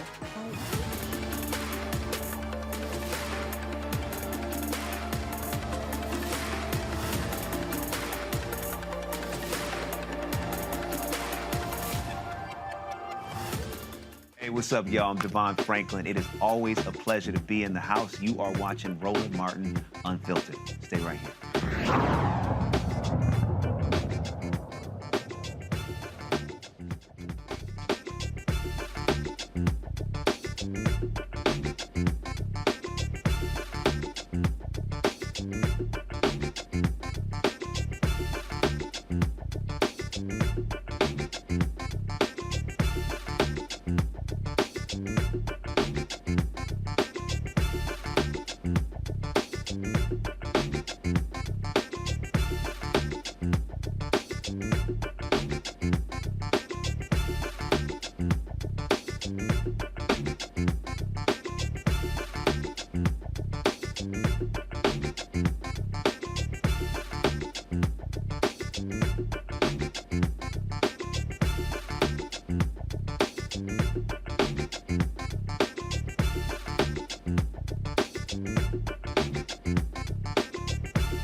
All right, folks, welcome back to Roland Martin Unfiltered on the Black Star Network. For the last 3 years, we have seen story after story after story on Vice President Kamala Harris. We have seen stories, folks talking about, oh, how she's unprepared, how she's not ready, how she's, just you name it. All of these different stories. Staff overhaul, tension, and, oh, people leaving, and, oh, she's not up to the task, and what does she really believe in, and really what she's thinking. We can go down the ladder. So this week, 2 more stories were done. Go to my iPad. This is in the New York Times. This brother, the New York Times, the story is called In Search of Kamala Harris. After nearly 3 years, the vice president is still struggling to make the case for herself and feels she shouldn't have to. The author, as you see here, is Steve W. Herndon. He's a brother who with the New York Times, and so that's his story on her. And so then there's another story that was done on her. This time is this one here. It's in The Atlantic. Go to my iPad. It's called The Kamala Harris Problem. And so in this particular article here, again, it lays out again in terms of what the problem is. And so when you read, and matter of fact, even in this story right here, it lays out all of these different stories right here in the paragraph. But after nearly 3 years in office, the symbolic fact of Harris's position has proved more resonant than anything she's actually done with it. From almost the beginning, Harris's vice presidency has unfolded in a series of brutal headlines, exasperation, and dysfunction. Inside Kamala Harris's frustrating start as vice president, a Kamala Harris staff exodus reignited ignites questions about her leadership style. New book says Biden called Harris a work in progress. Kamala Harris is trying to define her vice presidency. Even her allies are tired of waiting. And it goes on and on and on and on. There have been story after story after story after story. Let me explain something to y'all. How many stories did y'all see on Mike Pence as vice president to Donald Trump? I'll wait. How many stories did y'all see about Joe Biden when he was Obama's vice president? I'll wait. How many stories did you see about Dick Cheney and George W. Bush? How many stories did you actually see Al Gore as the vice president to Bill Clinton, George H.W. Bush to the vice president of Ronald Reagan, Walter Mondale, the vice president to Jimmy Carter. We get Spiro T. Agnew, the vice president to Nixon. You saw more stories on him when he resigned and then later was found guilty of corruption. So bottom line, y'all, hell, when LBJ was vice president to Kennedy, it's not like you saw a bunch of stories there. So what am I trying to get to? Don't nobody give a damn about the vice president. Everybody knows the role of the vice president of the United States. What do they say? Is to attend funerals and to cut ribbons. The focus is on the president. I'll give you a perfect example. When Biden came out the other day to talk about what's happening with Israel, who was he standing with? Blinken, the Secretary of State, Kamala Harris, Vice President. The reality is we have seen more of Vice President Kamala Harris. We've heard her speak more, be involved in more things publicly than we ever have any other vice president. And so when you read these stories, I mean, I just sit here and I just go, what the hell are y'all talking about? And so right here, in this story about Herndon, how Harris, this is the opening. All the conditions seem right for a chance to reset the narrative. Go to my iPad. Really? The Munich Security Conference in February. Y'all, wasn't nobody paying attention to that damn conference wasn't nobody. In this country, we focus on the president. And then you go through here, they talk about, how well, she didn't really get applause. It was polite applause. Then they go through here and they talked about her being a rising star with an inside track to be the next Democratic presidential nominee. No, she wasn't. Vice President Kamala Harris, as senator, had no inside track to be the next nominee. She had to run like everybody else. And then the story talks about a disappointing 2020 campaign. And it was. They made some blunders in the campaign. But then when you go through this article here, they go back to Munich. And then they go on about, how Biden and Harris should be doing a lot better. And the polling numbers and all different things along those lines. And I love this here. In interviews with more than 75 people in the vice president's orbit, there's little agreement about Harris at all, except an acknowledgement that she is a public perception problem, a self-fulfilling spiral of bad press and bad polls, compounded by the realities of racism and sexism. Duh. So you go through the article and you see more stuff. You see the attacks on her by Nikki Haley. And then you see the more attacks. And then you see all of these stories, the case for Biden to drop Kamala Harris, all this sort of nonsense.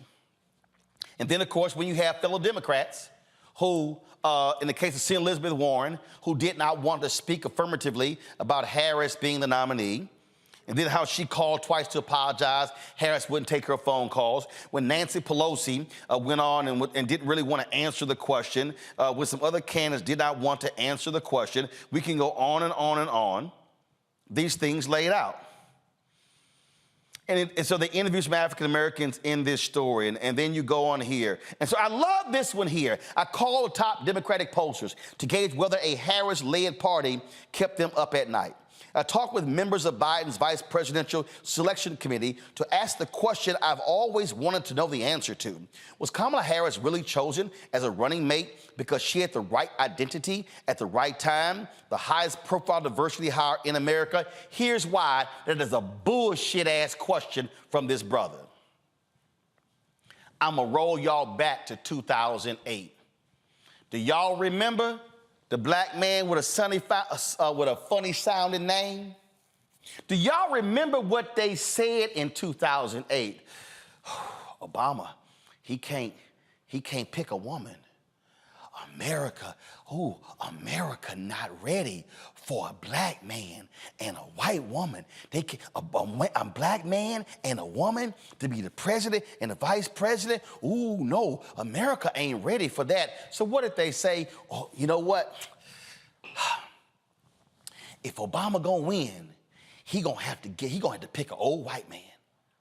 And he need an old white man to go talk to the white people in the Rust Belt states. So he need a white man to go talk to the people in Pennsylvania and Michigan and Wisconsin and Minnesota and Iowa and Illinois and Ohio. He gonna need a white man to go talk to the folk in the South. Am I the only person who remembers that?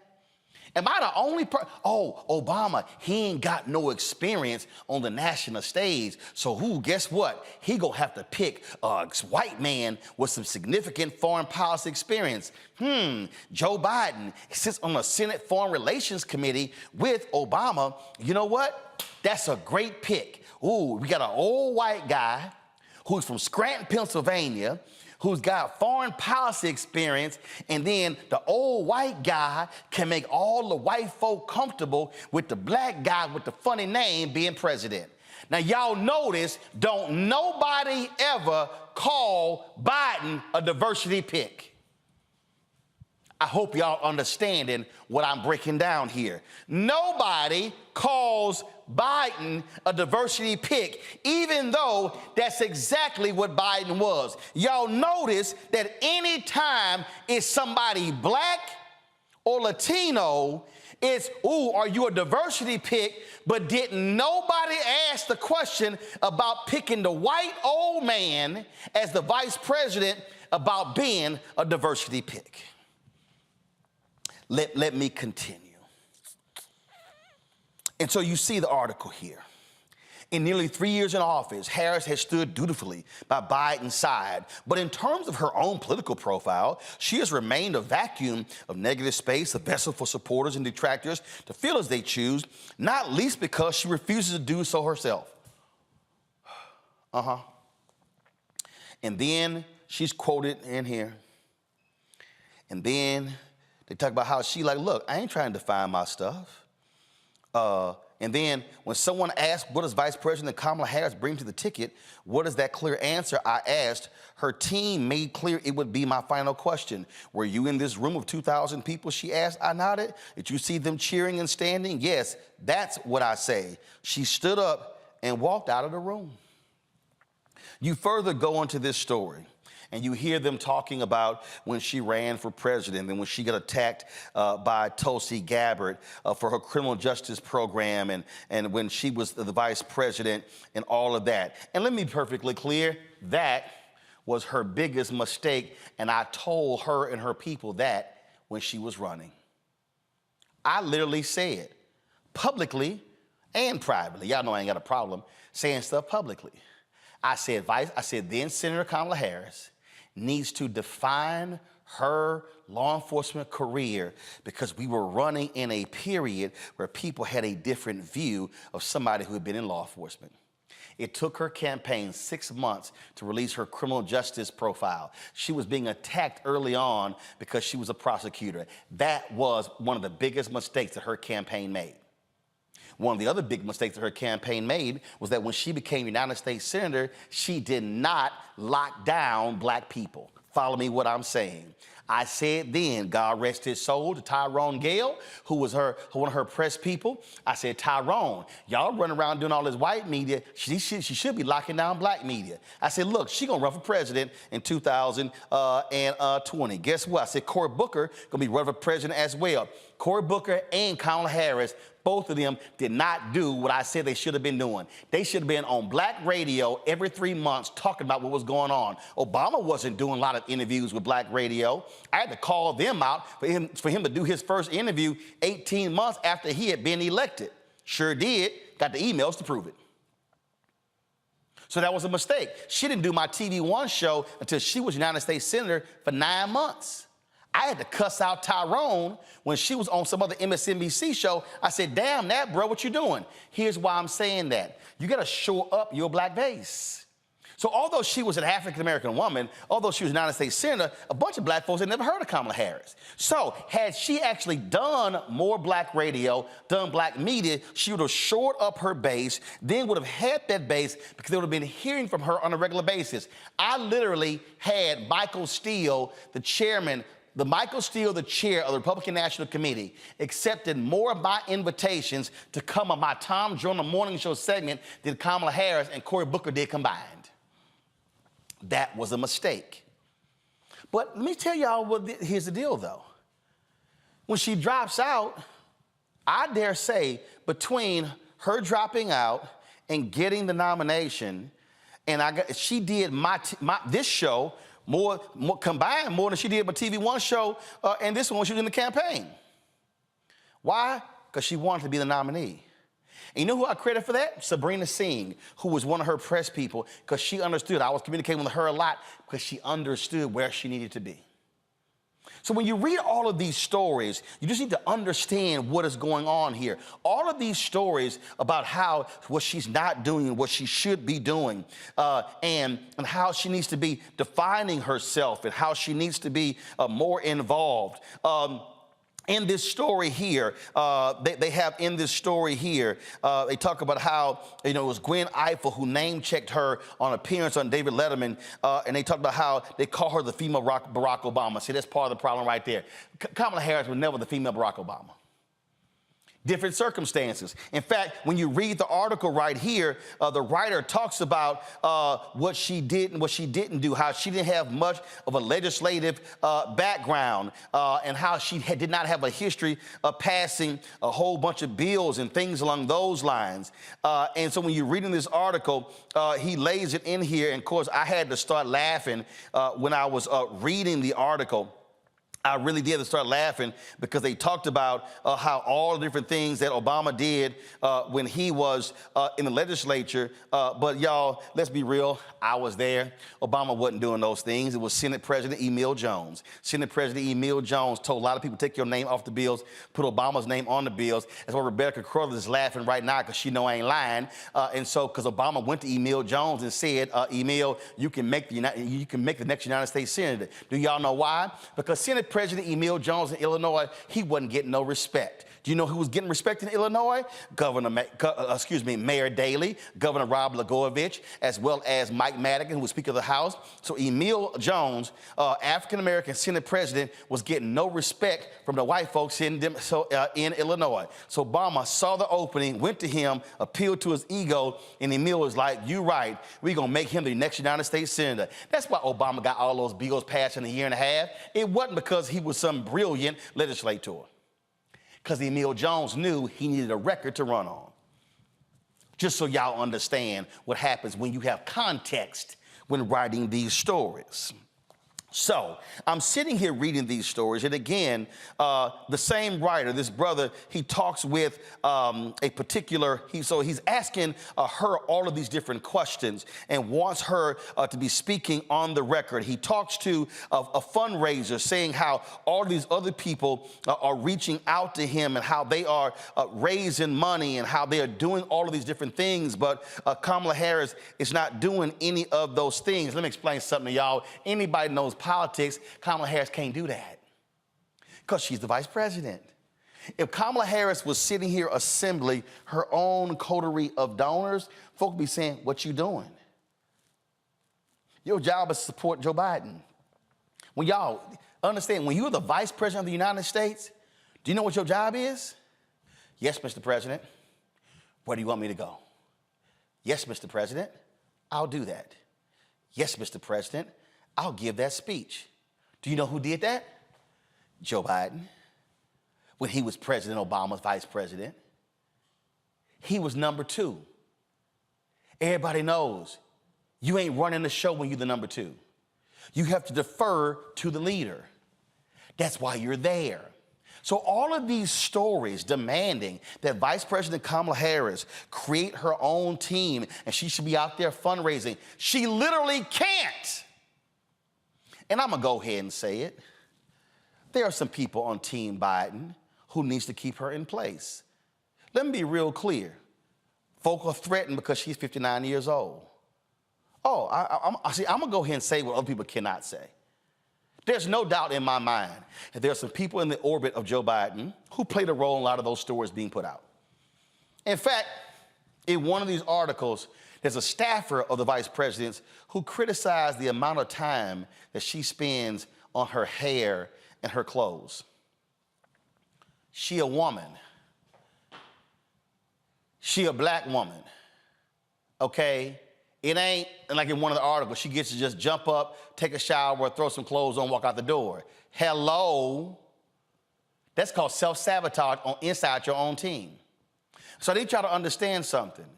I need y'all, when y'all reading these stories, you gotta be asking yourself the question, why do I keep seeing all these same stories? What is actually going on here? Yes, I know Joe Biden is old. I know and people are like, well, could she be the next in line? Guess what? Ain't nobody asking about the number 3 in line. Oh, by the way, who's the number 3 to the presidency? The Speaker of the House? Hell, we ain't even got one right now. I'm saying all of this because you need to understand motive. What you need to understand is there are forces at play in the Democratic Party who do not want Vice President Kamala Harris to be the potential nominee come 2028, win or lose in 2024. Oh, I'm telling you right now, there are donors, there are activists, there are consultants who are sitting here going, we got our eyes on some other people. Whitmer in Michigan, the governor of Pennsylvania, Pete Buttigieg, who transportation secretary, Gavin Newsom in San Francisco, in California. It's a whole bunch of folks who got their eyes on the White House, and they see Kamala Harris as an impediment to their guy or their gal being the next star of the Democratic Party. So I need y'all to understand when you see these stories. So here to me is a mistake that the Harris people are actually making. What has happened is, if you keep seeing these stories and the headline ends up being, and I'm gonna go back to it, this is the New York Times headline, is in search of Kamala Harris. They've already decided what the story is. So you're giving all these people access to you, and it's the same story. The other story that came from The Atlantic, again, this is the headline, the Kamala Harris problem. Look at the photo right there. Do you know what you don't see in these stories? You don't see them talking about the work that she's doing when it comes to black maternal health. You don't see them in these stories talking about how she's proactively engaging black men and others, which is a problem for the Democratic Party. What you don't see is them writing in all of these stories the actual work that she's doing, because what you see, the narrative is she's never at work. She's never at work. She's never at work. She's never at work. Even though there are the photos, there are all kind of video available, even including this week when she was sitting next to President Biden in the Situation Room as they were looking at what was happening in Israel. You're not going to see them talking about that. You're not going to see them talking about those different things, because that doesn't help the narrative of the folks who are being set. See, this right here, that's what VPs do. They stand back and they support the president. So for you to understand, so what then happens?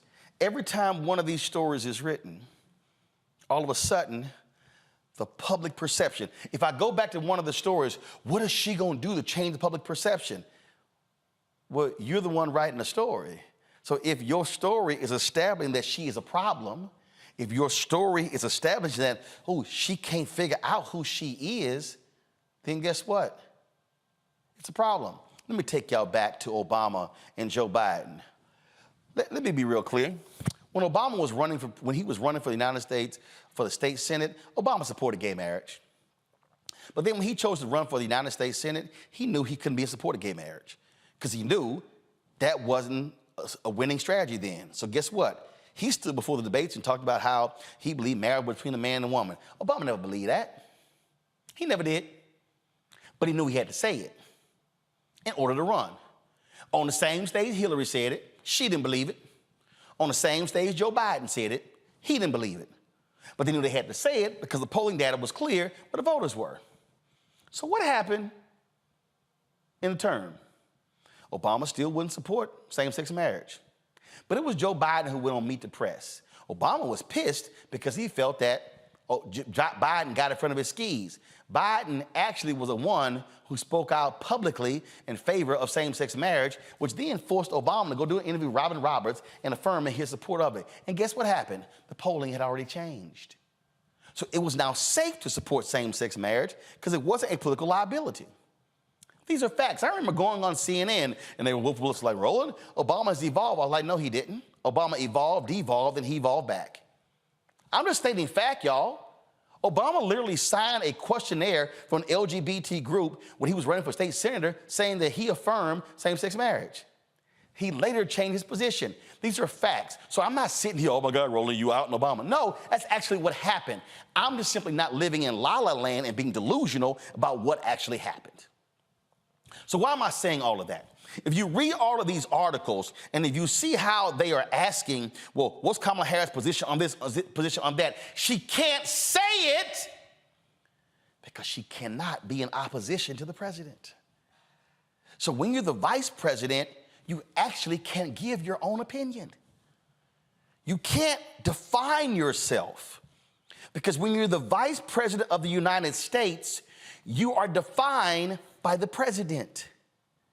You can be steadfast in disagreement with the president, but you got to support him. You know who knows that? Joe Biden. He was trying to give Obama advice when it came to the American Disabilities Act and also the issue of birth control. Remember the nuns and that sort of went on. Biden knew where the Catholic folks were going to stand because he's Catholic. Obama had a different position. He gave us advice, but once the president made his decision, he had to go with it. That's what Kamala Harris is. So the problem is all of these stories are trying to get Kamala Harris to say or do something that separates her from Biden, and she can't. Vice President Kamala Harris will never be free to be who she is until she's no longer playing second fiddle to Biden. Now, if Biden and Harris wins in 2024, then by the second year, she then gets to have more freedom. Why? Because she has to position herself for her own campaign in 2028. Biden knows that, and so he's going to have to go ahead and do your thing, but because she still is going to be head of the Senate and she has to still make decisions, she still has to be marching in lockstep with the president. So when y'all see all of these stories attacking her, you need to understand there's a motive behind it, and here's the last point, which arguably I think is the most important point. America is a sexist country. America, including women in America, have a problem with a woman being president. And so the constant attacks on Vice President Kamala Harris is the fact that she's also a woman. Yes, we've had a female Speaker of the House, but this is the first female vice president. We ain't never had a female president. Israel has had a female leader. Pakistan has had a female leader. Germany has had a female leader. India has had a female leader. The Philippines has had a female leader.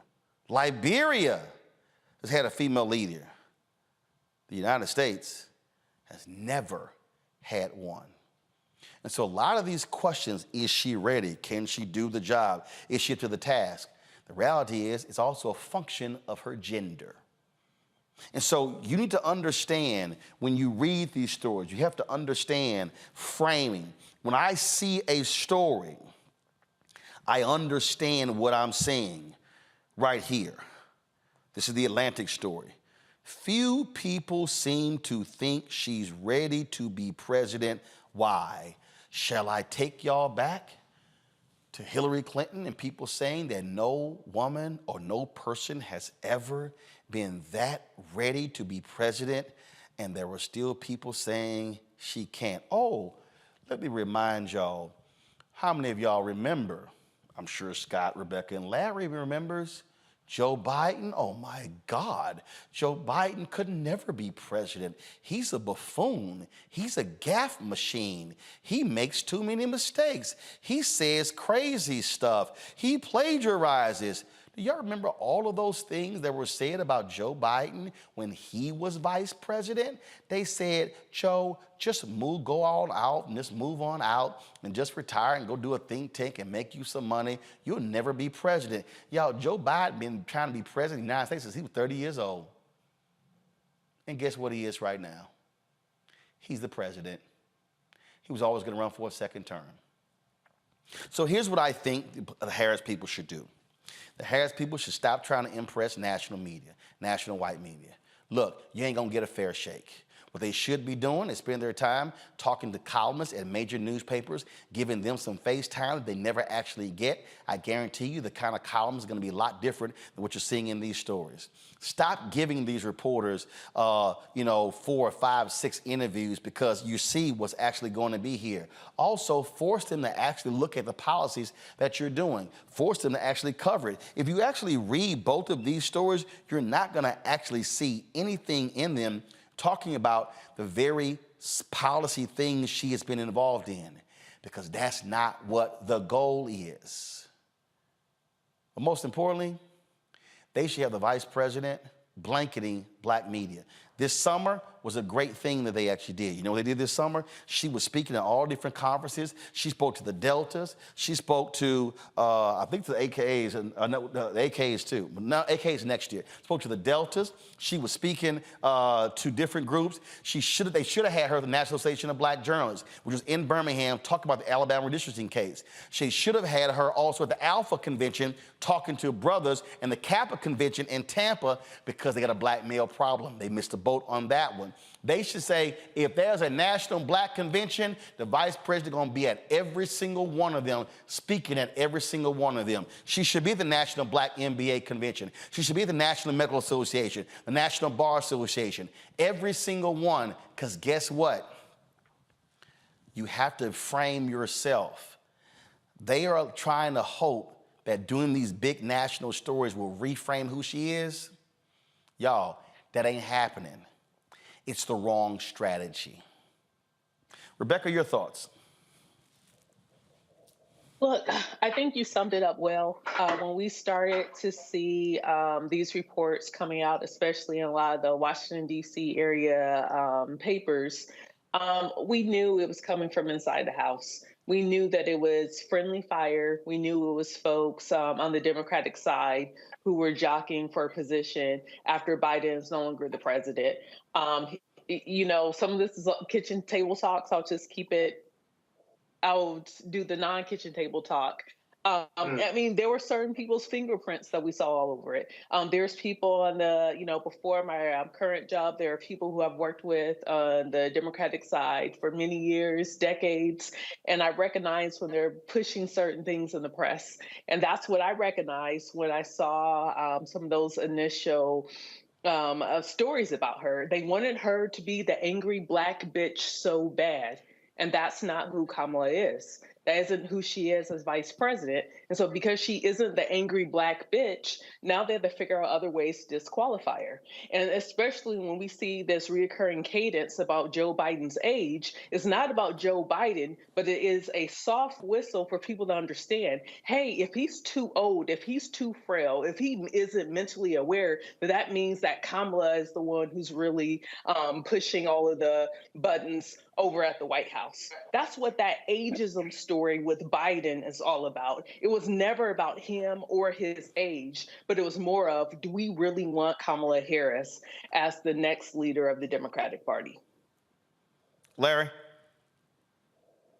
So I think there are a couple of things that, based on the points that you made, is that what Vice President Harris is dealing with is this, generally society, they don't want Black women to be great. And you talk about the intersection of racism and sexism, which it is. Also, you look her resume is impeccable.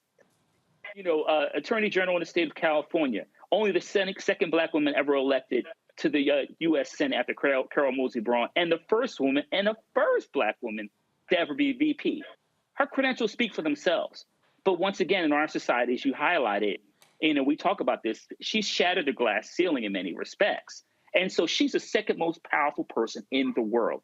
And there are a lot of people, and not just people outside of our community, some folks in our community, they can't handle that. This whole story about, particularly the last couple of days, about her hair and her clothes and things like that, this is frivolous. We're dealing with making sure we're maintaining our democracy and supporting Americans to make sure they have food on the table. And so if she wasn't properly prepared and came out, we already know how that story would go. So we have to focus on the issues that are important. Once again, she is more qualified than the majority of members in the House and Senate who have been there for years. Her credentials speak for herself. It is unfortunate, but once again, Roland, I agree with you in terms of she needs to go to Black media.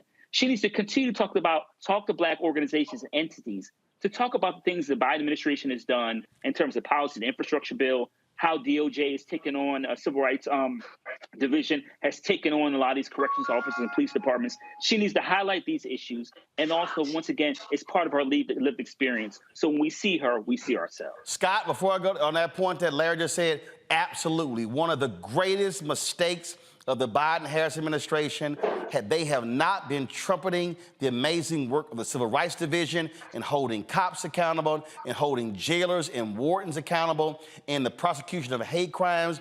That's what they should be touting. But Scott, I'm gonna read this piece of this Atlantic story. To me, again, this is just the dumb bullshit that you see in these stories. In the first year of his presidency, Biden did little to present Harris as essential to the administration. Neither did the Democratic Party more broadly. Indeed, there was a sense that Harris might be a liability more than anything else. Less than 2 weeks into office, Harris appeared on a West Virginia news station to pitch the Biden administration's coronavirus stimulus package, which Joe Manchin, the state's conservative Democratic senator, was not yet sold on. In an interview on the same station the next day, Manchin said he was shocked that Harris had given him no notice of the appearance. I couldn't believe it. That's not the way of working together. Later that year, as my colleague Franklin Foer has reported, Biden invited Manchin to the Oval Office to discuss the stimulus package. Harris was there initially, but after pleasantries was sent on her way.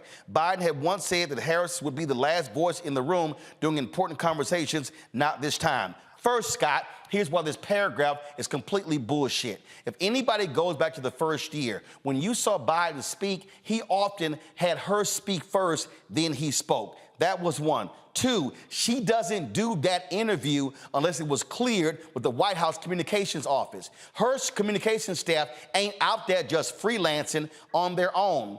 Three, this was Joe Manchin being a pissant, as if you got to get my permission to do interviews in my state. That's bullshit. And so, four, when Manchin met with him, Biden served in the Senate all those years. She wasn't even there that long. And so Biden meeting with Manchin by himself is no shock because he has a relationship with her. So when you see the whole deal here, but after pleasantries, she was sent on her way, right there, that phrase, that line right there alone, cast it as, oh, she was discarded. Oh, she'll be the last person in the room. Everybody knows what the phrase, the last person in the room means. When I'm making decisions, I'm factoring your advice and counsel in. It doesn't mean she's going to be sitting in on every conversation of the president. That did not happen with Cheney and Bush, did not happen with Bush and Reagan, Gore and Clinton, Biden, Obama, Mondale Carter. So what all of these national media are doing, they are creating a Kamala Harris standard that is completely different from every other vice president in modern history. Yeah, and Manchin, that was his white privilege. How dare this black woman come to my jurisdiction, whether she's vice president or not, without telling me? Really? I got to get your permission to come to your jurisdiction, whether we won West Virginia or not? Secondly, you know, Roland, your breakdown was excellent, and I agree with it. I offer one friendly supplement. This shit is hard. It's hard being number two when you've been number one, defining yourself as the first, in many instances, prosecutor, AG, Senate. Even as a senator, you're defining yourself. Her cross-examination of witnesses was masterful, right? And now she's number two, and her agenda and definition is Joe Biden's, as you said, not hers. It's hard to operate in that space, whoever you are, with no prior experience or definition of this space, which is why the former Speaker for California, one of the reasons was Willie Brown said before she accepted this nomination, you should go be AG, define yourself. You won't be under the White House scrutiny or thumb, and you can build your own constituencies. Well, she went for vice president. God bless her, right? But this is hard stuff. And the backdrop of racism and sexism and all the other points that you raise make it even harder, right? She is not herself very often when she's talking. When she was a senator or an AG, you saw the real Kamala Harris, smart, funny, brilliant, independent, fighting. As number two, she's carrying Biden's baggage and speaking for Biden and like Biden and has these contours around her. You don't see the real her because, as you say, her agenda is Biden's agenda. It's not hers. And she's doing the best she can and doing a hell of a job, quite frankly, despite all those challenges you mentioned, including the infighting and Biden's people doing her in. So I think that's what I think. The one time you actually have heard Vice President Kamala Harris without the vetting of the White House, folks, if y'all find it, let me know. When she spoke extemporaneously at the Buffalo funeral, she wasn't supposed to speak. Reverend Al Sharpton said, she's not scheduled to speak, but I need the vice president to come here and make some remarks. If y'all listen to that speech, let me know if y'all find it. If you listen to that speech, you will hear Vice President Kamala Harris. It wasn't written. It wasn't vetted by the White House. It wasn't, they didn't check it. When you hear it, you say, and I said to her folk, that's the best I've heard her since she's been vice president to that point. But let me know if y'all find this, but I gotta read this because I need y'all to understand, again, when certain comments are stated, what they meant. This is the Atlantic article. For now, Senate Democrats are not fighting for time with Harris when she's on the Hill. Quote, you'd be hard-pressed to find a Democratic office that actually engages with her or her team on a regular basis. One Democratic senator's chief of staff told me, traditionally, this person said, officials from the executive branch who visit the Capitol are cornered by lawmakers hoping to get their priorities before the president, but few people are scrambling to make alliances with Harris, not because of any dislike, as this person and other congressional officials told me, but simply because of uncertainty about the nature of her role. In her case, the chief of staff said, it's kind of like, hey, good to see you, and that's kind of the end of it. Now, let me explain to something y'all right now why this is utter bullshit. Senator Harry Reid, do y'all remember when they were negotiating a funding bill? Vice President Biden cut a deal with Mitch McConnell. Harry Reid said, keep that son of a bitch out of the room. They refused to talk to Biden because Reid felt that Biden gave too many concessions to McConnell. So this whole notion that, oh no, that's how it works, the reality is this here. There's a coterie of people who are around Biden, they say the power's with us. Hell, Jamie Harrison is the head of the DNC, and he can't move like he needs to move, and we've seen stories how he's been frustrated. Y'all notice a common theme here? Black DNC chair frustrated, What's up with the vice president? What's her role? The reality is the role of Vice President Kamala Harris is the role of every other vice president. That person is the number 2. Everybody on Capitol Hill knows the power is in the Oval Office at 1600 Pennsylvania. That's what everybody knows. So people need to understand what's going on here and how this thing is. We played these speeches. We've shown these different things. If you want to actually hear Vice President Kamala Harris in her own voice, not stilted, not unsure, not I need to sound like what the White House wants me to sound like. This is her in Buffalo when 10 black people were gunned down by a racist. Good afternoon, church. To the Whitfield family, the father of the Whitfield family, Mr. Whitfield.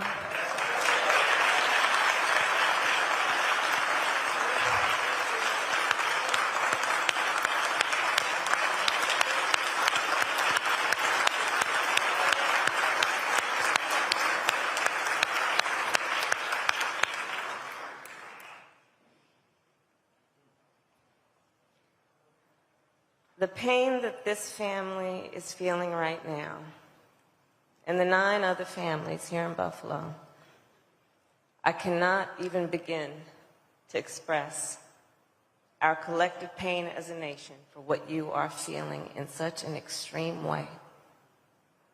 To not only lose someone that you love, but through an act of extreme violence and hate. And I do believe that our nation right now is experiencing an epidemic of hate.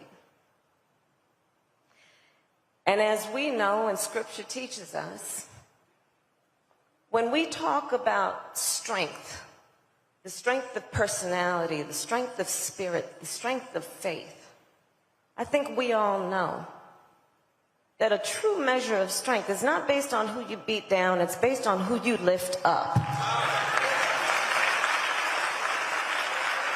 Who you lift up. And it means then also in that strength, understanding we will not allow small people to create fear in our communities, that we will not be afraid to stand up for what is right, to speak truth even when it may be difficult to hear and speak. There's a through line. What happened here in Buffalo, in Texas, in Atlanta, in Orlando? What happened at the synagogues?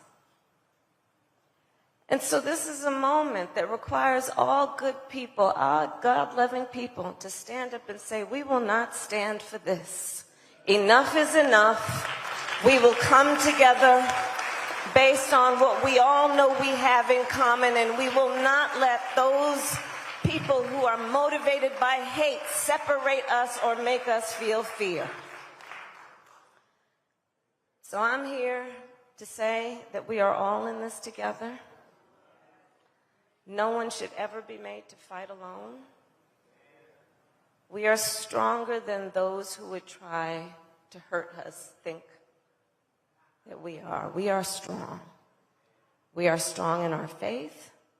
We are strong in our belief about what is right and our determination to act, to ensure that we protect all those who deserve to be protected, that we see all those who deserve to be seen, that we hear the voices of the people, and that we rise up in solidarity to speak out against this and to speak to our better angels. Thank you.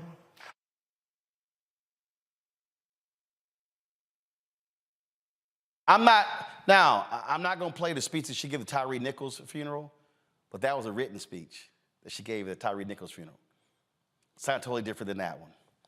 The point I'm making is this here. Part of the deal is you have to let go of the reins. So Jean O'Malley Dixon, Anita Dunn, the other folks around there, if y'all want to stop seeing these stories, maybe what y'all got to do is allow Kamala to be Kamala. understand that the strategy that you have, the communication strategy that you have, don't make any sense whatsoever. And Scott said it, and I'm telling y'all, it's the dumbest thing in the world that the Biden-Harris Department of Justice has been killing it in police misconduct, patterns and practices, hate crimes victories, putting cops and wardens in jail, and y'all ain't saying nothing. Play to her strengths. Oh, by the way, you might get more black support as well, because folks will then see that despite the George Floyd Justice Act not becoming law, you have an active Department of Justice that's actually putting the work in. Let's see what transpires. Larry, Rebecca, Scott, appreciate y'all being on today's show. Always a pleasure. Thank you so very much. Folks, I'm gonna do the Uncle Red tribute tomorrow. Because I added some other stories that took up more time in the first half of the show. And so we'll do that tomorrow. So we'll pay tribute to him. We got a great tribute, including one of the interviews that we did when we were down in Tulsa for the 100th anniversary of the race massacre in Tulsa as well. Thank you so very much, folks. Be sure to support us in what we do. Download the Black Star Network app, Apple phone, Android phone, Apple TV, Android TV, Roku, Amazon Fire TV, Xbox One, Samsung Smart TV. Also, join our Bring the Funk fan club. Send your check and money orders to P.O. Box 57196, Washington, D.C. 20037-0196. Cash App, $RM Unfiltered, PayPal, R Martin Unfiltered, Venmo is RM Unfiltered, Zelle, Roland at RolandSMartin.com, Roland at RolandMartinUnfiltered.com. And be sure to get a copy of my book, White Fear, How the Browning of America is Making White Folks Lose Their Minds. Available at bookstores nationwide. Amazon, Barnes & Noble, Books A Million, Target. Download the audio version on Audible. Folks, I'll see y'all tomorrow right here on Roland Martin Unfiltered on the Black Star Network.